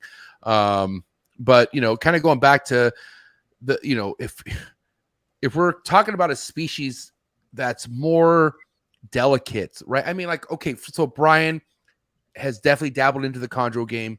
And you know, certain chondros that you breed locality wise can be difficult feeders or difficult eaters, right? Or whatever the fuck. Is that the case with any kind of species of tree monitors? Brandon, you go. Oh, yeah, no, I not on a species level. I find that they're all pretty good. You know, I would. Yeah, man, it's all individual, but they're all good. I mean, my Bakari are ferocious relative to everything else. It seems they'll eat anything. They all eat off tongs like crazy. I think Brian has the same experience with his McRae, so it could be like the lines that we're individually working with. But I don't think there's anything that is like a particularly picky or finicky feeder out of any of the species. There's one. I don't think there's one more delicate than the other. That's what I think. I feel like it's when I've seen picky feeders, it's never been like any of the captive bred animals I have never been a picky feeder. But some like long-term captives or animals that are imports, you see can be pretty darn picky, and maybe will be something that holds out for a certain food item. But that's the only time I've noticed any sort of pickiness in feeding is, you know, with some sort of a long-term animal or some imported animals, the only time I've noticed that. Oh, so this is the Cordensis. Am I correct? This thing right here? Yeah, that's a younger one. But like the green with the blue tail like that, that's how it is. Like that shit looks crazy. They'll drab out too as they get older, as far as like you can have animals that have varying degrees of black. So some don't have all the black going when they're older, but some do. Some retain it. It kind of depends. There's definitely variability within them. Yeah, I could definitely see something different with it. Now, you know, kind of going back to like, let's talk about how your guys' sales are going. As far as like, are you guys able to keep up with what people want, or is it kind of like, because I noticed Brian, which is kind of, I would love to be on this level someday, but to make a wait list, like, oh my God, like that's legendary to be able to do that. You know what I mean? But Brian, for the most part, if you want to go first, can you keep up with your wait list? Do you feel like, or do you feel like it depends the time of the year? Like, for instance, the ball python game, right? There's people talking about a recession and whatnot and whatever, but it seems to me like you have no problem selling tree monitors. Yeah, but correct me if I'm wrong, but let's talk about that real quick. Sales have been pretty good throughout the year, and with reptiles, I think there's always ebbs and flows. There definitely is. So in that respect, like, yeah, it was pretty strong, and recently, things have been, it ebbs and flows all the time. Things have caught up with the list. I do have, babies that are from both yellows and blues available right now that aren't spoken for. So it's recently there's been a little bit of a lull, but it always picks back up, seems like. So it's been good all in all. Brandon? Yeah, same. It's pretty steady. Like I said, my production suffered there like a year ago or so. Like, so I didn't have a ton to offer. Got some stuff sorted out, but like historically, I haven't had any trouble selling anything. But I mean, it's my market is a lot different than yours, right? We have 35 million people in Canada, and 10 of them like reptiles. So no. Well, okay, no, 10 of them, 10 of them like monitors. Yeah, that's right. And 3,000 like ball pythons. Yeah, that's right. So I mean, I'm in the export game, right? So I've had the necessity to do that over the years, to reach out to markets. So I'm well versed in exporting. So when I've done that, I've never had a problem, selling what I have. So that's good. But it's like Brian's saying right now, I actually have one tree monitor that's not spoken for. It's like one green tree that is not spoken for. What's the sex? I don't know, to be honest. I think it might be a female. That's one of the reasons I haven't been in too much of a rush to try and sell it. But I put those green trees up. I had a wait list, and then it's like I never collect deposits for a wait list, really, just because I always felt I didn't need to, right? If somebody backed out of the wait list, then I would just go to the next person, and they've always sold. So I never really liked taking people's money without, without animals hatching or hashed or that. I just never felt the necessity to. But this clutch, I went through the wait list like a bunch of people, and a bunch of people backed out, right? So, and it's just the times, right? I think it's just the looming recession. I mean, inflation's going through the roof. I had a European guy want like 5 of each color, and blacks, greens, yellows, blues. And I was like, yeah, I can accommodate that. And again, I was not a big deal. I had eggs at the time or whatever. And then, he gets back to me and he's like, hydro's so expensive right now. Heating is so expensive. I can't even afford to keep the stuff that I have. And he's in Europe. So like all of those things are having an effect. Right. But again, I think if I had, a bunch of blues up here right now, I'd be able to move them. I just don't have anything hatching for a little bit on those, but yeah, so. At the end of the day, it's captive bred tree monitors. I don't think there's ever going to be a struggle in selling captive bred animals. Yeah. Just like a chondro almost, right? Like, I mean, would you say, would you put that on even more so though, the fact that like even more so than a chondro, because there's just not enough production, Yeah, and there are people kind of figuring out the chondro thing, even though they go through their nightmares. There's still people who, like, cause think about it. There's some people going 15 for 15. Like there's people getting good results off maybe 1 or 2 clutches, and then they'll go through their nightmare again. But still, like, there's enough of that kind of going on in the chondro world where you're right. It's more happening in the chondro world than it is a monitor world. You know what I mean? Yeah, the tree monitor world. People producing chondros. Yeah. How about this? You know Gary Shavino? You guys, any of you heard of Gary Shavino? GS Reptiles. Yeah. Brandon. Yeah. I've heard of him. Yeah. He loves carpondros. You know what carpondros are? Yeah. Yeah. Actually, he despises them. But hybrids, how do you guys feel about hybrids? And what I mean by that, like, there's not much talk about a blue going into a black or a black going into a green. Is that like forbidden, or what's the deal with that? I'm curious. You know what? I mean, for me, I wouldn't do it personally. Right.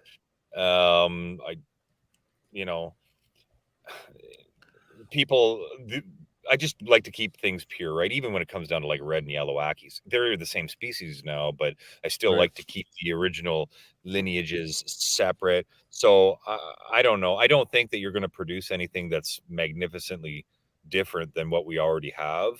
I mean, I don't necessarily think that they're going to use offspring from, captive breeders to repopulate the wild, at least in the immediate future. So I don't think that's an issue, but I don't know.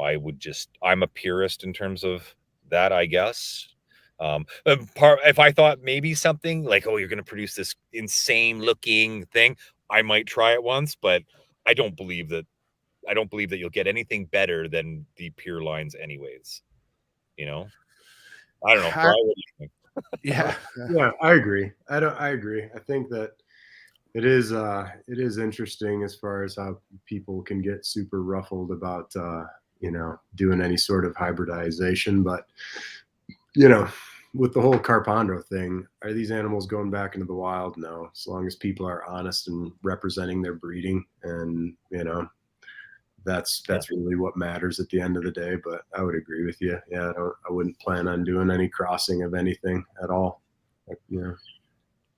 If it's one thing I'm very happy about where I'm at in life is, like, man, there's certain customers I always want to take care of, man. Like I have certain people who've literally like they're buying from me, but I'm like, are you just like, man, you really want to buy stuff from me? And I love them for that. Like, don't get me wrong, but I also want to make sure I do right by them. I want to make sure that whatever it is that they're buying from me, whatever their goal is, I hope they're doing the right thing. And I'm pretty sure you guys are like that with certain customers. I mean, I'm sure you guys have people who are dying to breed tree monitors, and I'm sure your guys' DMs are full, or your fucking inboxes is full of questions. But if we can be honest right now, how many of your customers are actually being successful at breeding tree monitors? While you're talking, I'm going to take a quick leak. I can hear everything. And whoever wants to go first, please go ahead. But I can't hold this. I got to go. But yeah, I can hear it. Go ahead. Okay. I'll start. My first clutch of yellow tree monitors I ever hatched, I sent some into the US, and one of the first people to ever buy a yellow from me is quite successful with them now. More successful than me. His name's Brian. Correction. I remember when you had those yellows, I was hounding you. I was not able to get a yellow from you, Brandon. Oh, really? You had to buy it secondhand through? It was secondhand. It was secondhand, so I couldn't get them from you. They were such a limited number. I was ragging you. I was ragging you to get them. That was actually the first time we had communicated. Yeah. I was trying to get yellows from you, but no, I think Forrest snagged 2 of them from you. Is that right? And then they both went male. So one of the ones I got indirectly was through Forrest. And glad I have it. It's a stud. I couldn't use it. That was the problem. I only had probably 2 I wanted to sell because it was my first clutch of them ever. How many did you keep back from that clutch? 3. 3, and they all went female? No, 2.1. Really? What happened? Sorry, 1.2, not 2.1. Do you still have the male? I don't have that other male because I had the original male and they were siblings, so I wasn't going to breed anything back to those females other than a wild caught. Gotcha. A new blood. So I ended up getting new blood, but yeah. Did that animal come down? Did that one make it into the States then? That male from that pair? I don't know. I'd have to check. I'm not sure. 5? Was there 5 babies? 5 babies total. So 2 went to Forrest. I have 2 still, and there's one from that initial clutch in limbo. I'd have to see. But at that time, I was selling them all through Jordan Russell, right? So, Right. like when I would ship into the States, I was doing it, once a month or so, or once every couple months with Jordan. So it's quite possible that I sent a secondary one in, but I think I would have sold it to you if it went back into the States. Yeah. Yeah. I have a So question. That was inspirational, man. Back, you were doing all the production of these tree monitors and just like holding the shot of them all in your hands, dude. That was just. I mean, this is a pretty iconic moment, if you mind me. Like look at that shit. Yeah, dude. That's fucking nuts, bro. But obviously there's Ackies in there too, right? Well, yeah, I think the shot Brian's talking about. Those are hybrids. Those are hybrids. Those are Filbara Black Tree hybrids. Oh, you're talking about. Oh, I know which one you're talking about. There's like an iconic one. Hold on, I'm gonna pull that one up. I know which one you're talking about. It's all the colors. Yeah, with the exception of blacks, because at that time I didn't have black tree monitors. But there's a yellow, green, and a blue, and then I have a Kimberly and a Pilbara as well in my hand. So, and that's the crazy thing about those is those are all legit captive bred. You see people doing those photos and they've got a bunch of wild caught animals. Those are all animals that were produced in captivity, which, that's pretty freaking badass. And especially for the time back then. He's in the foothills, man. His signal's bad. Look how fucking hot that is, bro. That is so. I mean, I know this ain't the photo, but still, this is next level. Okay, Brandon, I have to ask you, man. One thing I loved about Forrest is like he could get his hands on whatever the fuck he wanted. Clearly, he was a reckless man with a credit card with no spending limit on it, right? So and I'm sure that's what he did. But how, what's your most memorable Forrest fanning moment that you could think of and maybe share? Because that's one of my best friends in the game that I was able to kind of get mentored under. And first time I ever heard your name was from Forrest and whatnot. But you have anything that you could kind of share with us, like a good Forrest moment that you could share with us? Well, yeah, I mean, Forrest, the first time, I didn't really know of Forrest until he messaged me around the time of those yellow tree monitors, and he sent me a message, and I was like fielding all sorts of messages, and I was pretty direct. Like that's probably a fault of mine when I respond to people online. Somebody said, "Oh, you're like a robot." It's just like yes, no, blah blah blah. So I'm not intending to be an ass or anything, but so Forrest was asking me about the yellow trees. It's probably the same situation with Brian at the time. And I was just like, fairly direct. Yes, no, very, very direct. Anyways, so Forrest had mentioned to Jordan, he's like, that Brandon guy doesn't want to say too much or whatever like this, right? So then I had to message Forrest and I was like, buddy, I'm so sorry. It's just, I'm not a texter typer. I'm a conversationalist. So I no ill will intended, right? But so there was that. He bought the list. He's like, it's all good. And then I was at the Canadian Reptile Breeders Expo up here, and there was this guy standing at the table at my booth, and he was like this big guy, right? And he was there forever, and kind of talking to him, but I had a bunch of other customers, and he's like gravitating to the monitors, and then I looked at him and I was like, is this him? And he comes up and he's like, hey, I'm Forrest. I'm like, holy shit, buddy. Good to meet you finally, right? So he hovered around for a while, and then we talked for a couple hours. And when he hovers, huh? He's a big motherfucker. He's a giant, bro. Yeah, he's a big boy, right? So I was so then when I found out who it was, and I found out obviously he was super passionate about monitors and tree monitors, then I kind of ignored everybody else, and it was just Forrest and I yapping away, right? Yeah. What? Did you have much of a relationship with Forrest, Brian? I'm not sure if you did or not. I don't know if you knew Forrest fanning. Yeah, it was late in the game, right? But I'd been over to his facility and was looking at some of the tree monitors that he had for sure. And so yeah, I mean, he definitely had quite the collection, that's for sure. And if I'm not mistaken, the Persinuses that are going really well for them are the ones that they got from you. The from what I know, they're right. Am I? Is that correct, Brandon? Yeah, buddy. If you knew, I hope so. They've had him for a while. I hope so. I think it is. I think you're right.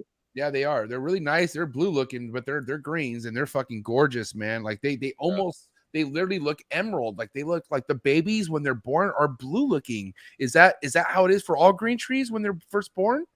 They're super variable, buddy. Right. Like, I don't know. Like, it's just kind of the luck of the draw of if you were to get imported animals, where they come from, like what locale they are. I think, like, I have some really lime green ones. I have ones that I would call like a bluish blue line. So they're quite variable. They have a big range, right? So there's a lot of differences. Like, and you could see, like, I mean, if you look at ones that are imported, you can almost see like, oh, those ones were all imported together from this trapper or dealer from this locale, because they look totally different than another guy who got them from Indo, that all the ones he has, right? So you know, it all depends. And I see the same thing with the the yellow tree monitors, right? It's like some, when they come in, they look really yellow, and then you get, you know, a guy advertising a bunch, you know, he'll have 5 of them and he imported them and they were all gathered from probably the same location, you know, as well. And it's like a locality thing within the wild population. So you know, that's what you're seeing there, I believe, anyways. I think that's interesting with the greens, especially because you don't, like, there's so many greens that are brought in and there's so much variability.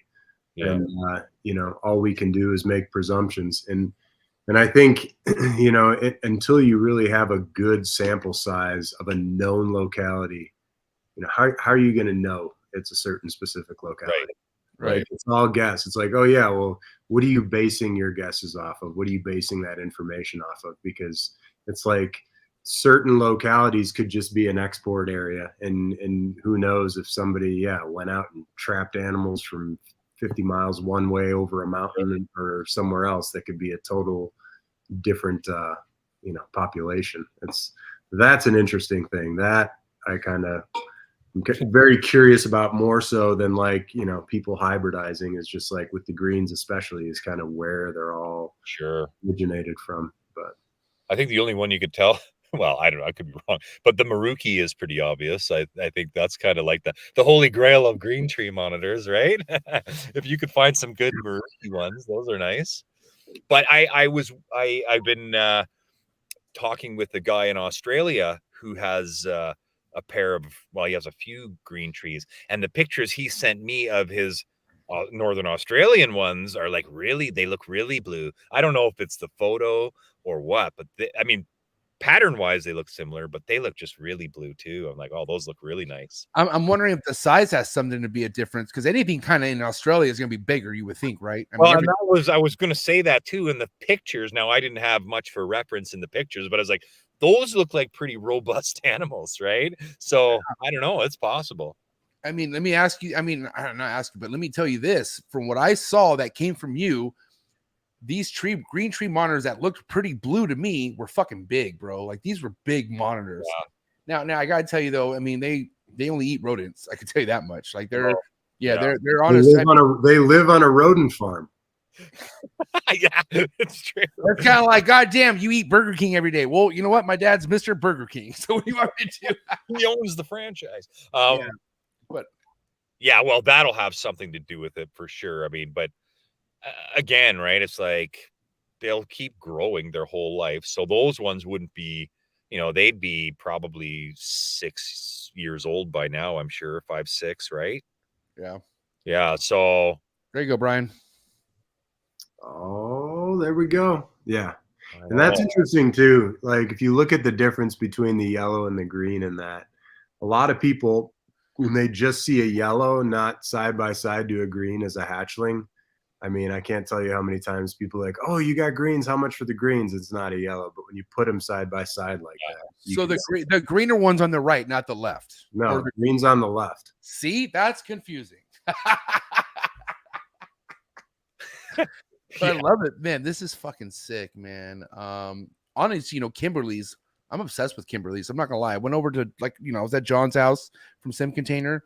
He has so many different species of monitors, dwarf monitors that he works with, but the Kimberly stood out to me the most, because they're like so like raptorish, but they're small, slim, and you know, they're quick, like they're quick monitors, right? I mean, from what I've seen, and I don't. Do you work with any dwarf monitors, Brian, or no? Just the Pilbarensis. Well, those are sick. Those are sick as fuck too, by the way. But Kimberly's, Brandon, what's going on with the, you know, I don't know. I feel like Kimberly's are still something that aren't as popular as tree monitors, obviously, right? But am I wrong on that? Or Kimberly's selling really well for you? Kimberly's have been around since, like, available since the 90s, right? So right. It's something that, dude, man, when they first became available from like Frank Reitz and Rare Earth, my God, like I could care less about tree monitors at that time. Those were the Lizard, right? Like those were amazing. And, you know, I busted my ass to get those when I was, you know, a late teenager.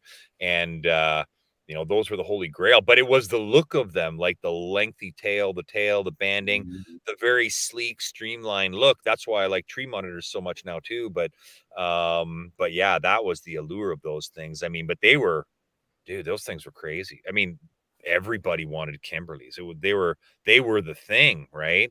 It's just now there's still a huge demand for them, but it's not like people are like, oh my God, they're insane, because they've been around for 20 years, right? It's like somebody seeing a frilled lizard for the first time. If they were just introduced to the hobby, they'd be like, holy crap, you know, but they've just, you know, the novelty of them has worn off, per se. Or even seen a Nile monitor without even know about monitors. Like poor Nile monitors. Like it's like those things are sick, but once you find out like what they're capable of, what they're really known for, how they're brought in, then they're like, I'm good. Yeah. You know, it's sad, but it's the truth, man. But what about you, Brian? In what respect? What do you, as far as? I don't know. What did I just ask Brandon? Kimberly's. You asked me already. Oh, Kimberly. Oh, I did. Okay. Sorry. The Pilbarensis. Yeah. No, the Kimberly's, I was very, very tempted early on, but they're amazing. You can't work with it all. So I've got enough projects going. Got enough going. I could tell you what, though, I am looking at things I don't need to work with to replace it with more monitors. I'm really doing that right now because they're the best. I am about 85% snakes, 15% monitors, and I need to even out that number, man, because if it's one, even though it's work, don't get me wrong, it is work, but I want work. I almost want something to make me fucking be aggravated, and the ball pythons don't aggravate me enough. I mean, they really don't. They're too easy. Compared to, you know, like I said, the last time I had Brandon on the show, he was spitting all this advice to me, and it was like fucking gibberish because I was so confused on what was happening.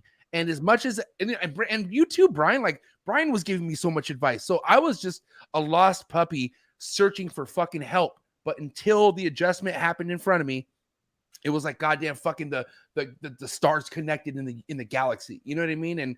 But it makes everything so worth it. Like this episode, by the way, which is, I don't know, correct me if I'm wrong. Has there ever been a podcast with Brandon and Brian on at the same time? Have you guys ever done this before? No. That's what coolest reptile podcast in the world. You can't take this belt from me after this. Did I take the mic off? Anyways, okay, listen, I got a wrap up question before we get into some. These are customized hot seat questions for the both of you after this. I feel like I got to bow out, man. I want to let Brandon finish. No, because this is I came in on this. I need Brandon's podcast, man. I need two different answers. Pop in and I'm going to pop out. This guy. Okay, fine. Don't stick around for the hot seat question. Yeah, let Brandon take it over. It was awesome being on here with you guys, though, man. Okay, well, hold on. You're not leaving yet. Chill. Just relax. Okay? No, I'm going to call Brian after this, and we're just going to shoot the shit anyways. Okay, yeah, no hot seat questions for Brian. Okay, I get it. You're probably concerned. I get it. I feed only hot dog. Only hot dog. Okay, listen. You guys want to know the real beans about things that, you know, you should be doing? Is hot dog, man. I didn't want to tell anybody this. Well, and Brandon was asking me. He told me, you better not tell them what we've been talking about. Are we going Oscar Mayer, though? I mean, Brand is everything. Kosher, son. Straight kosher. You got to go kosher. Hey, but listen, at the end of the day, man, I can't help but to say this because people think that I came into this shit like, you know, I got money and I got what I got. No, a lot of the shit that I have was built off imports, and I got lucky. And that's only because if you were to ask me if I could afford a tree monitor from a captive born, like from a real breeder like your guys' self, I mean, probably can't, but I don't see so much of a difference between the imports and the captive born and bred as far as prices go. The imports are still coming in really expensive, but I want to hear it from you first, Brian, and then we'll go and let you depart. Okay, buddy. The do's and don'ts when working with imports. What would be your advice for that? And you could blatantly say, don't do it straight up. But at the end of the day, look, there's people like myself who just trying to work with what I got financially, right? So what would be the do's and don'ts with trying to dip with imports? I would say if you have the opportunity to get captive bred, do it all day. There's people working with stuff, and like you said, there's pricing for a lot of the wild caught stuff is very similar to what captive bred pricing is now anyway. I mean, it's not far off. I've got blues and yellows that I do at 3K flat. And I've seen wild caught animals for more than that. So that really doesn't build any sort of argument to go for a wild caught animal. And hopefully, Brandon's got diverse lines. I've got several bloodlines too. And I say all day, support captive bred if you can. And that's the biggest thing. All right. Well, Brian, before you leave, we had just shy of 90 people tapped in. What do you have to say to your supporters, people for not only Brandon, but for you too? What do you have to say to everyone out there? Oh, no, happy to be here. It was an honor to be on with Brandon and you. So thanks for letting me on and saying hi. It was fun. It's cool to be on here as always. And, especially with Brandon. So thanks, buddy. Let's wish. Yeah, you guys have a good rest of the show. And thanks again. We'll see everybody. Is he frozen? No, he's not. He's good. He's good. Have a good night, Brian. Peace. Love you, Brian. Love you, Brian. Love you, dog. For real. guys. It's one of the best in the game. See you later, bro. Yeah. He is killing it, man. For sure. Yeah, man. It was such an honor to have you guys both on. But talking to him has primarily him with what he's doing down there. I actually last March drove down to Florida and stopped at Brian's place and because he's been in contact with you and he showed me his stuff, man, because he does things differently in his facility than me. And man, it shed a lot of light on what I was doing and helped me out immensely. Right. It's like reciprocated, I did one thing and he kind of picked notes for me. And then when things stopped working well for me, I was like, Brian, what the hell are you doing now? Right. So it's been good, man. He's been a fountain of knowledge, and there's been a couple some old school guys up here that have really shed some light on some stuff. I got to give a shout out to my boy Alex G up here from Quebec. Shout out to Alex G. Yeah, he bred black trees 12, 13 years ago, man. And just a bit of it, he, from what he could remember, feed me some information and make some changes to kind of emulate what really he had success with those guys. And it seems to have helped. So anyways, but yeah, so it's like a constant learning curve, right? But do's and don'ts, Brandon, like if somebody had to go the import route, what's some things to be cautious about if you wanted to go that route? Well,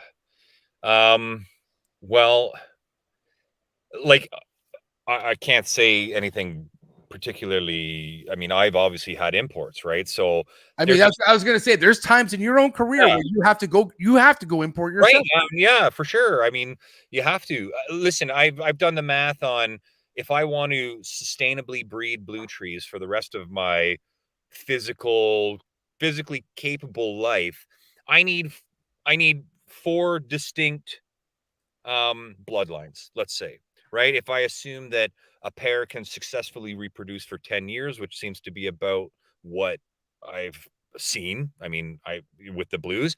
So if I want to make a go of it and ensure that I have differentiated offspring to sell to customers, I need 4 pairs, right? So in order to do that, I only started out with 1 pair. So in order to do that, if I hold back females and stuff, there's still, I need unrelated males to breed to those, but then they're still related to the other lines. So I need 4 distinct pairs. So I have to get imported stuff, right, to keep up genetic diversity. Hopefully, if I do that, and Brian has, totally unique blues, and there's a few other guys breeding them, then we have a good population to keep them going for a long time into the future. But with wild caughts, there's obviously, they have a rough go, right? They're captured, they're in transit for God knows how long, they're held at an importer's for how long. So there's some, they're sensitive. Now, they're also super hardy if you do some things right. I mean, you can have I've seen some pretty damn skinny monitors come out of, especially tree monitors.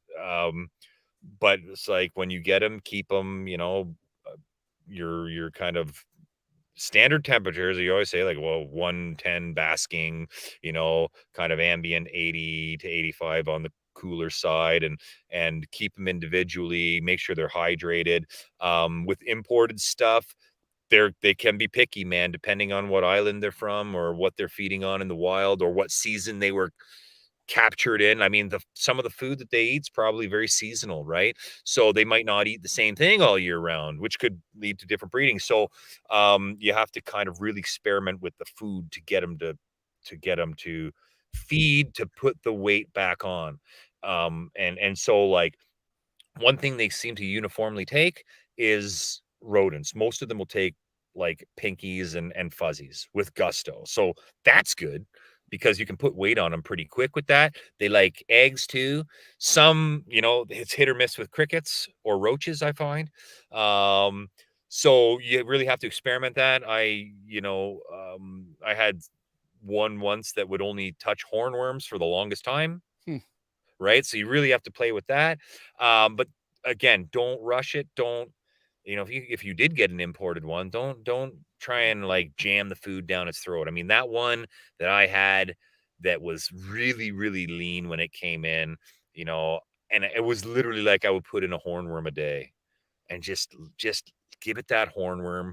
Because one of the things like I noticed about it is like I tried to feed it like a hopper mouse, and it was so hungry it took the hopper mouse, which I didn't think was big for it, but it actually the next day regurgitated it. I was like, oh shit, that's not good. So so then it was like minuscule amounts of food, but just slowly over time. Can I admit something right now, Brandon, that happened to me and it scared the shit out of me?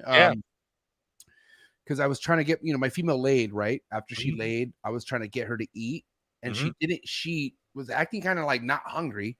So I was like, okay, I'm not gonna be forceful about it. I even left some crickets. I don't know if she ate the crickets, but I offered her the smallest quail I had, the baby quail. Like I offered her what I thought was the smallest one, right? But she puked it up, and I was like, oh no. And I kind of got worried. I got scared, but I waited a little bit, and then I noticed she was like taking crickets straight off the tongs, like she was. And so I just kept her on insects for a little bit. Yep. And then I was like, okay, here's a fuzzy mice. You deserve it. And she chomped it. But I mean, I think, I don't know. It could have been the size of it. I mean, she doesn't normally eat quail chick, and quail chick could be big for something. I don't know. I just, that's so, it's like, again, if they're, depending on where they're sitting and whether they eviscerated the prey, right? Like they'll scratch it and open it up. I mean, if they don't open up the abdomen of a mouse and they're not, they're cool or whatever, then that rodent could bloat on the inside before digestion deteriorates and the abdominal wall. So they could bloat a little bit. They need to get it out, right? They get gassy, so to speak. There's a number of reasons why, but yeah. So like, just be patient with them. Don't try and like with wild caught ones, don't try and like cram food down their throat. Give them a little bit what they're going to eat. Especially ones that are like really, really rough looking, right? Just like incrementally small amounts of food and leave them the hell alone, and make sure they have fresh water. And I've never had one not turn around, right? I mean, I haven't seen imports come in a while, but like into Canada, so it's not like I've had access to them. But when I started assembling the animals that I use for my breeding groups now, that was it. I put curtains over the cages so they didn't freak out, and but now those animals are like, they're bulletproof, man. They're personable. They're laying eggs. Like it's just time.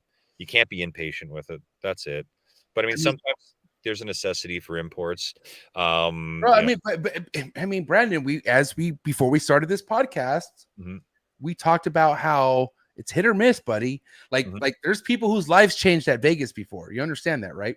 Like there's people who don't typically ever gamble, but they'll fucking say, fuck it, I'll put all this money on this. Yeah. Boom, Yahtzee, and now you're rich. It's all, I mean, that could sort of be the case. Like I said, sort of be the case with imports. Those tree monitors that I got, and I'm not gonna say the name, but it rhymes with Polkowski. They fucking laid for me. These are straight. These dude, you know what I mean? And like I said, it's you roll the dice, buddy. But you can't be mad if the dice don't go in your favor. That's Right. my thing. If you want to say fuck the Brandon Van Asten and Brian Tucson inquiry, I just saw this pair of monitors at a show, and I'm gonna go this route, even though they just came fresh off the boat. Well, guess what? Something happens bad, you can't get mad at that's what you do. That's what you get. You're not getting almost. Yeah, I mean, if you're, like, again, you can't, you can't crap on the person that sold you an imported monitor if it's not doing well, or if it's skinny, or it's not what you expected it to be. You're buying an imported monitor. There's a time and a place for them, right? Like I need them to add diversity to my project. So I would need them.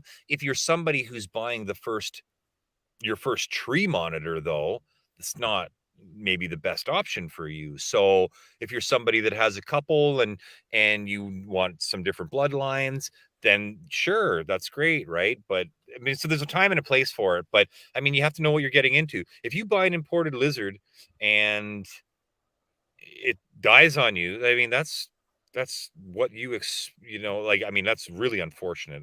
That's a horrible byproduct of that trade. It is, but hello, like that's what comes with the reality, right? That's nobody to blame. You can't blame anybody. That's what I'm saying. You can't get mad. Like I said, like there was, like, I got freezers of imports that didn't make it, unfortunately.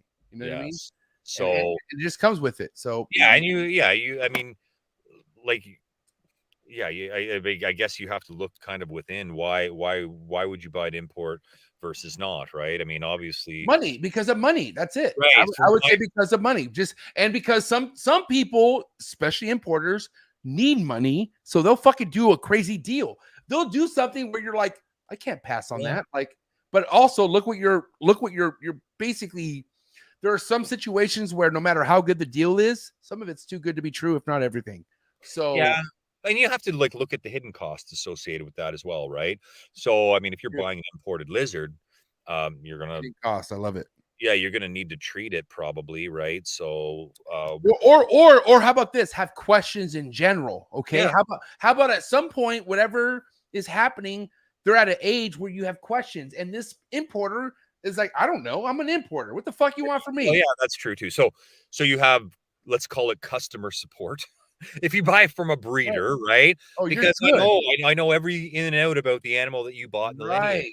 That's like a fucking guaranteed almost. Like, it's not, but it is. It's like, you know what I mean? Because here's the thing, like a lot of people want to go ahead and blame other people for their fuck ups, but if we could admit something, a lot of our fuck ups as first time keepers are us. We're the ones that fucked up. Yeah.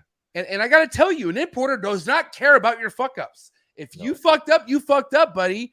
But somebody like Brandon Van Asten might have the heart, might have something to where, like, hey, I can at least tell you where you went wrong. You know, the importer's not even going to tell you that much. It's going to tell you, I'm sorry, here's another one if you want to buy it. So yeah, I mean, maybe if they know, they'll try and help you, but it's like they're not a specialist per se in anything. Yeah, but I mean, how many people are friends with importers? Not a lot. Right? Yeah. Like, I get it. I was lucky enough. I get it, but there were so many people that weren't getting the same treatment as I was getting, and I'm talking about a lot of people. Like, my own people weren't getting the same treatment that I was getting, and so that's why I was like, man, maybe I'm just in a good place with the import world, but all these other people really aren't, and they're dealing with a lot of fucked up shit, and so that's why, you know. Yeah, I mean, again, right?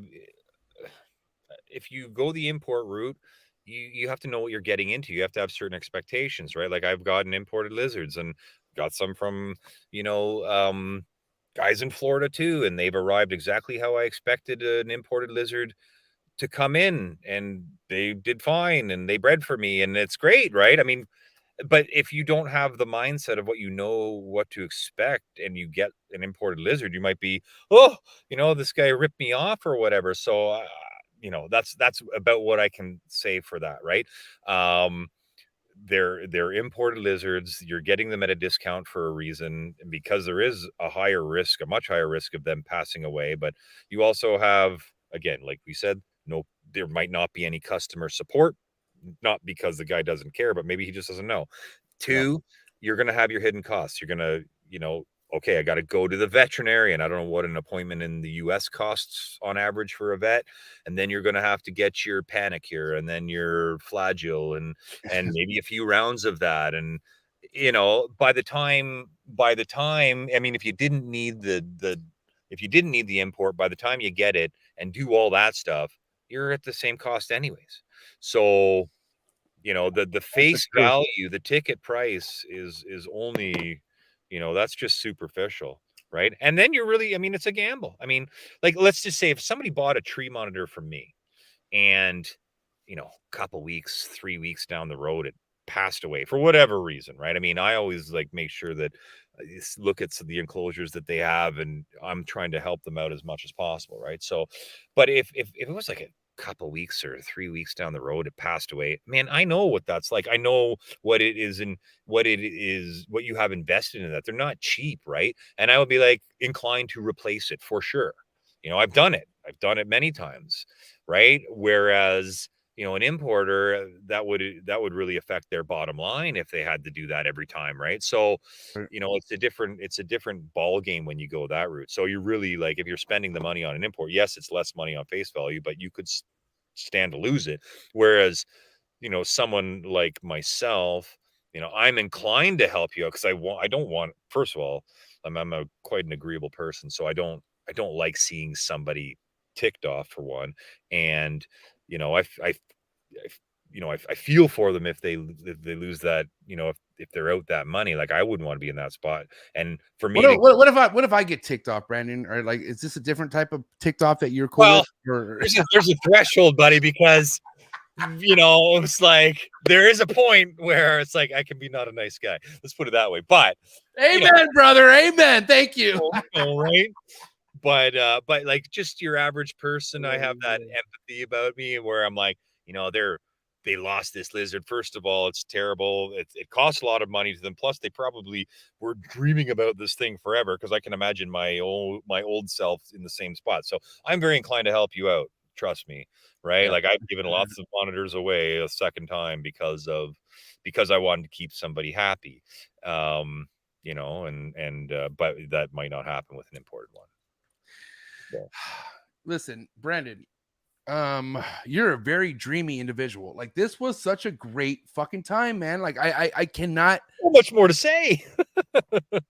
I mean, I'm just saying, like, there's so much more I want to do collabing with you, because I feel like, I don't know, like your profession is what? If you could kind of explain what you do other than reptiles, what would it be?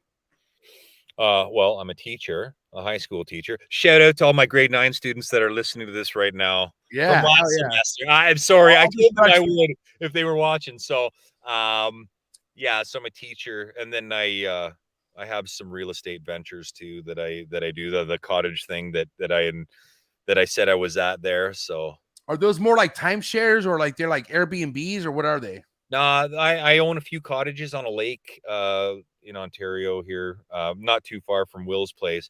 And they're just rentals. I choose not to do Airbnb just because I have quite a good clientele that are repeat people, and I know them, and they're great people. So we have a few that we rent out to people.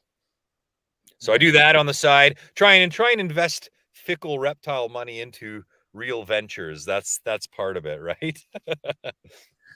Man, I mean, I don't know. I just feel like whatever it is that you're doing is so inspirational on a genuine level, to where, like, people like Brian was floored to be a part of this. And I couldn't believe, like Brian was like, can you make sure Brandon's okay with me coming on this show? I'd imagine. Yeah. I was like, what? I was like, Brandon would love, like, I couldn't, but he was only coming from a place of respect. And I know. Yeah. I would have been the same way, right? Because it's like, I don't want to rain on someone's parade.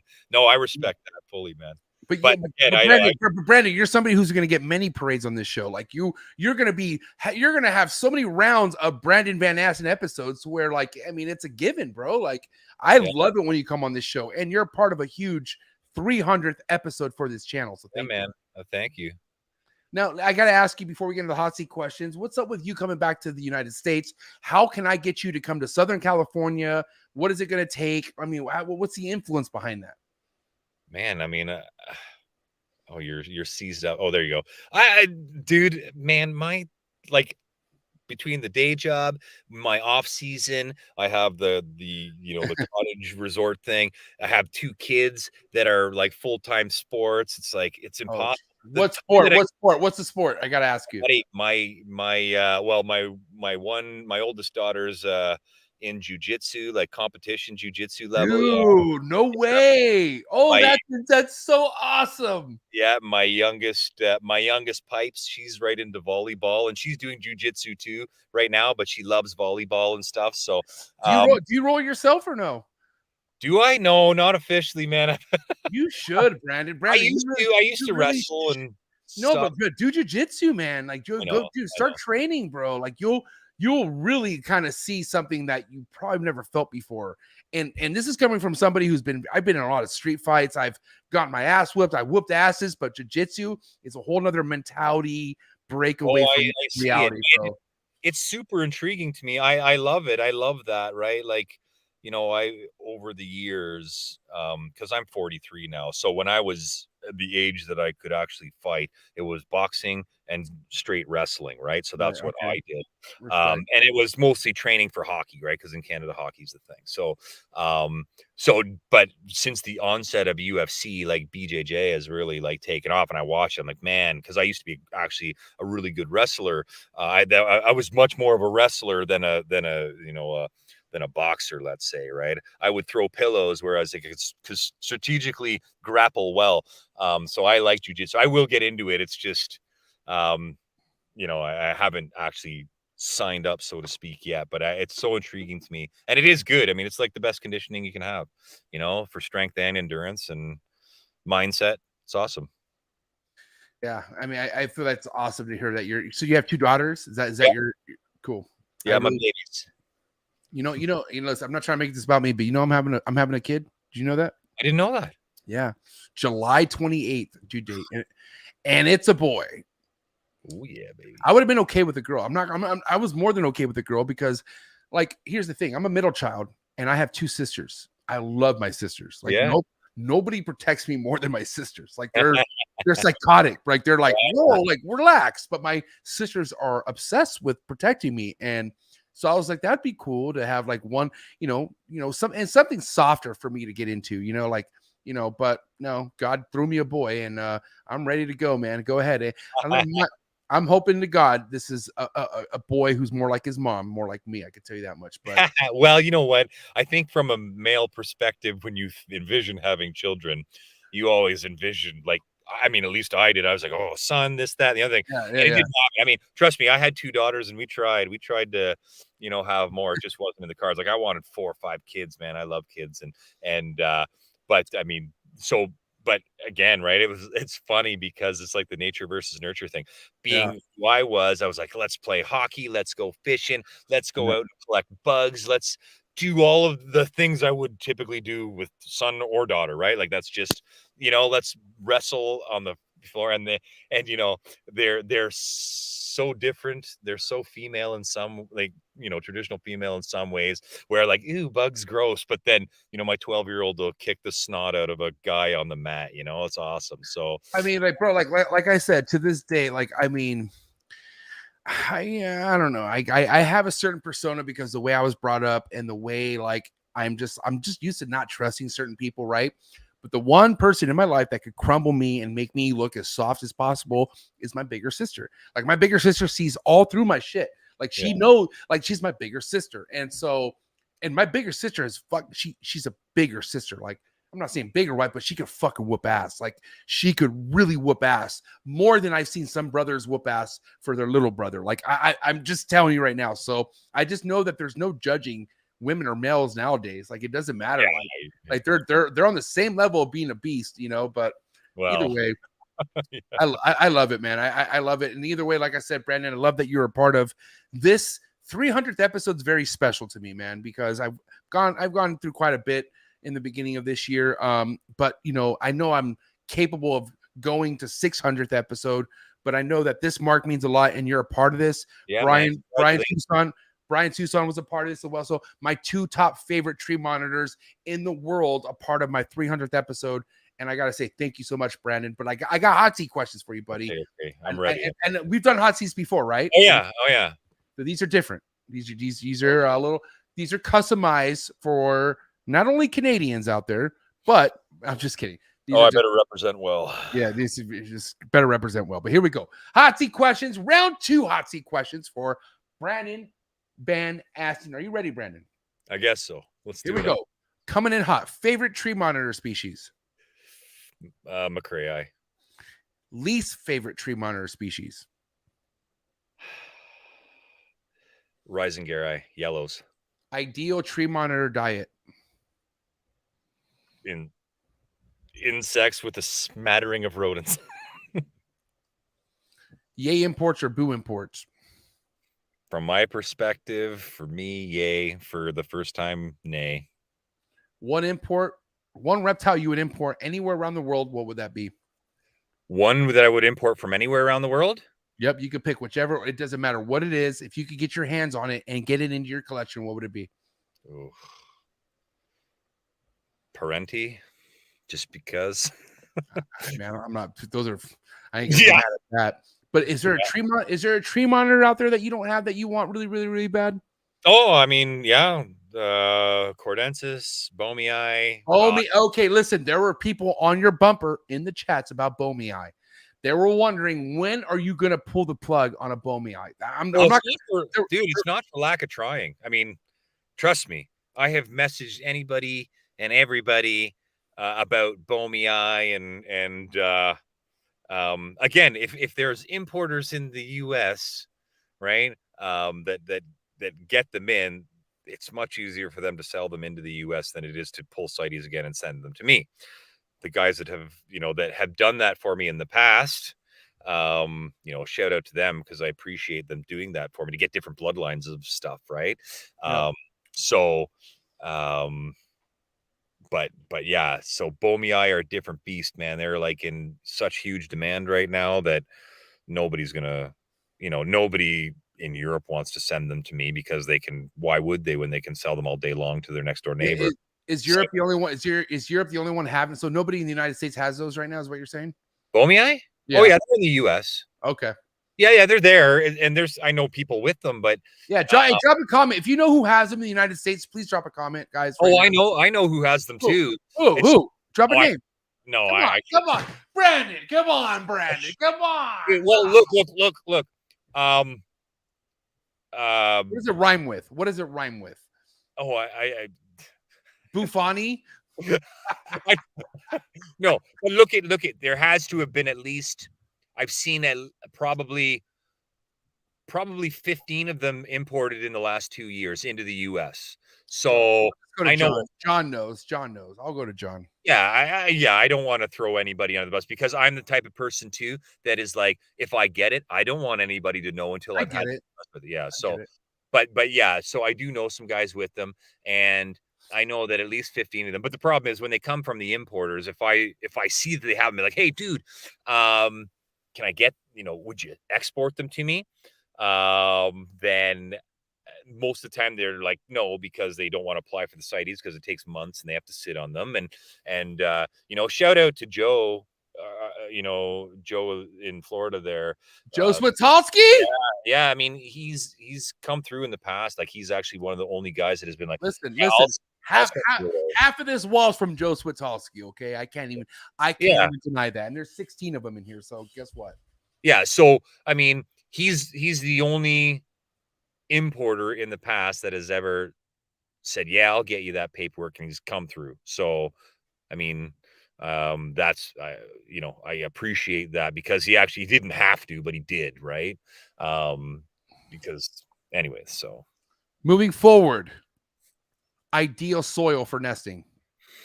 Oh geez. For tree monitors, for Odatria, I do use pure sand. For tree monitors, I do a sand soil mix. My last yellow tree monitor landed in a pile of straight soil. So sand soil, I'd say, for trees. Ratio from soil to sand, what would that be? Like a 50-50. Okay. Little word association. First thing to come to mind, FedEx shipping.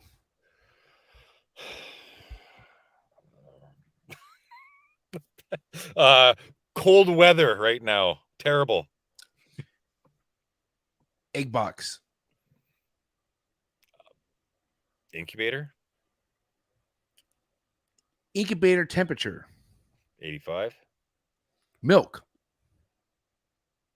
Cow, One show you would want to go visit at the United States, like Reptile Show.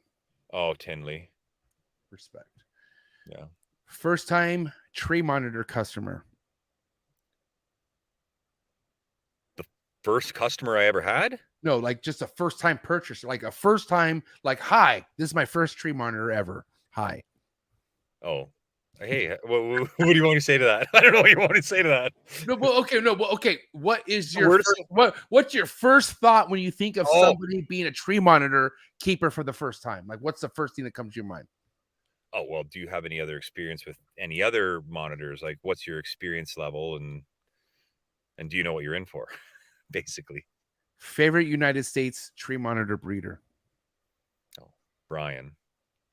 I mean, you can't go wrong. How about this? If you had to, I don't mean to do this to you, but it is what it is. If you had to eliminate one tree monitor species from the entire game forever, never coming back, what would it be?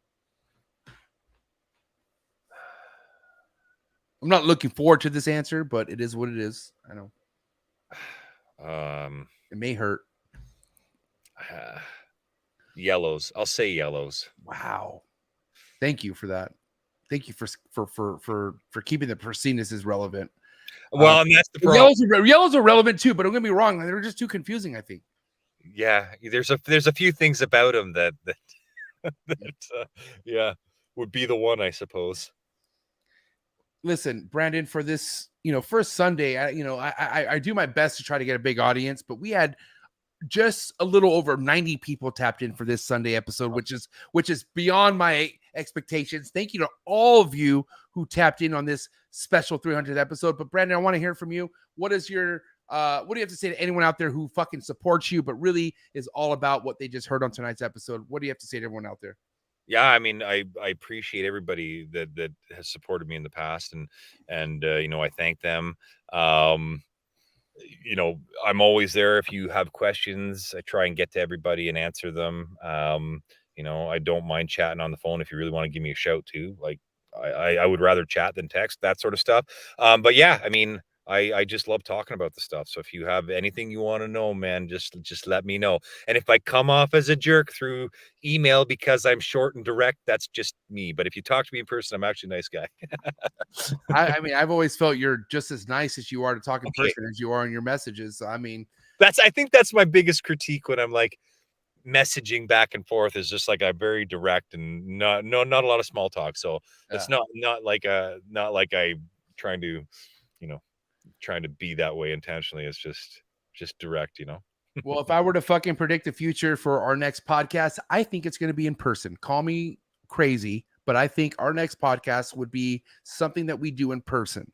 Who knows, man? I need an excuse to get out there. I need, just. No, I'm talking about me going to you, buddy. It's okay. Dude. You don't come out to me. That's fine. I'll come to you. I will come to you because Canada's worth visiting. That's all I got to say. And I will be out there again. So no worries. If you don't come to Cali, I'll come to you. And I have a strong feeling no matter what it is, either or, we're going to do this next podcast in person. But thank you so much, Brandon, for being. We'll do it from a dock overlooking a beautiful Canadian lake, fish jumping in the background. How can you be mad at that? Here? Oh, buddy. Sounds like a time. But listen, Brandon, enjoy the rest of your night. Thank you so much. It's a wrap for this Talk Reptile Podcast 300th episode with Canadian Cold Blood, ladies and gentlemen. Give it up. Thanks, buddy. Thank you, Brandon. Hey, thank you. Have a good night, bro. I'll talk to you soon. All right, buddy. Thanks. Man, went by too quick. Thank you so much, everyone who tuned in.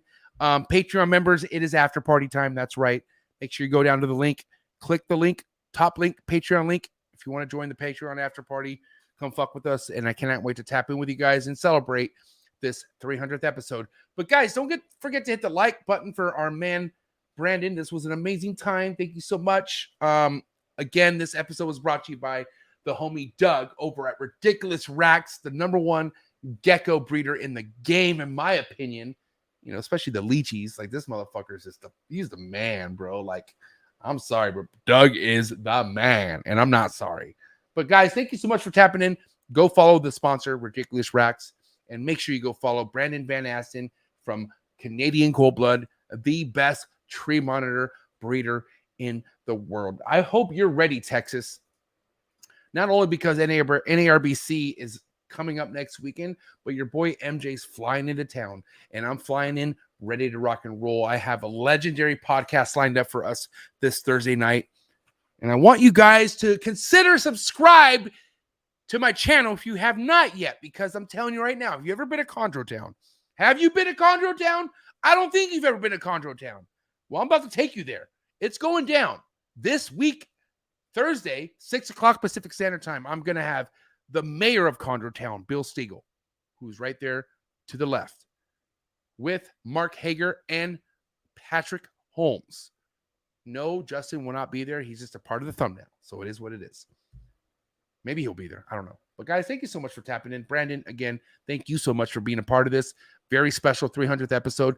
Coolest reptile podcast in the world. That's right. 300 episodes that are relevant. Not 300 episodes where most of them, if not all of them, are just bullshit. No, this is the coolest reptile podcast in the world.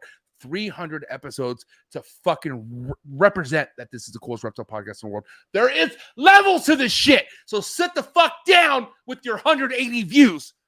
I'll see you guys, Patreon members, and I'll see the rest of you at the top. And I'm out.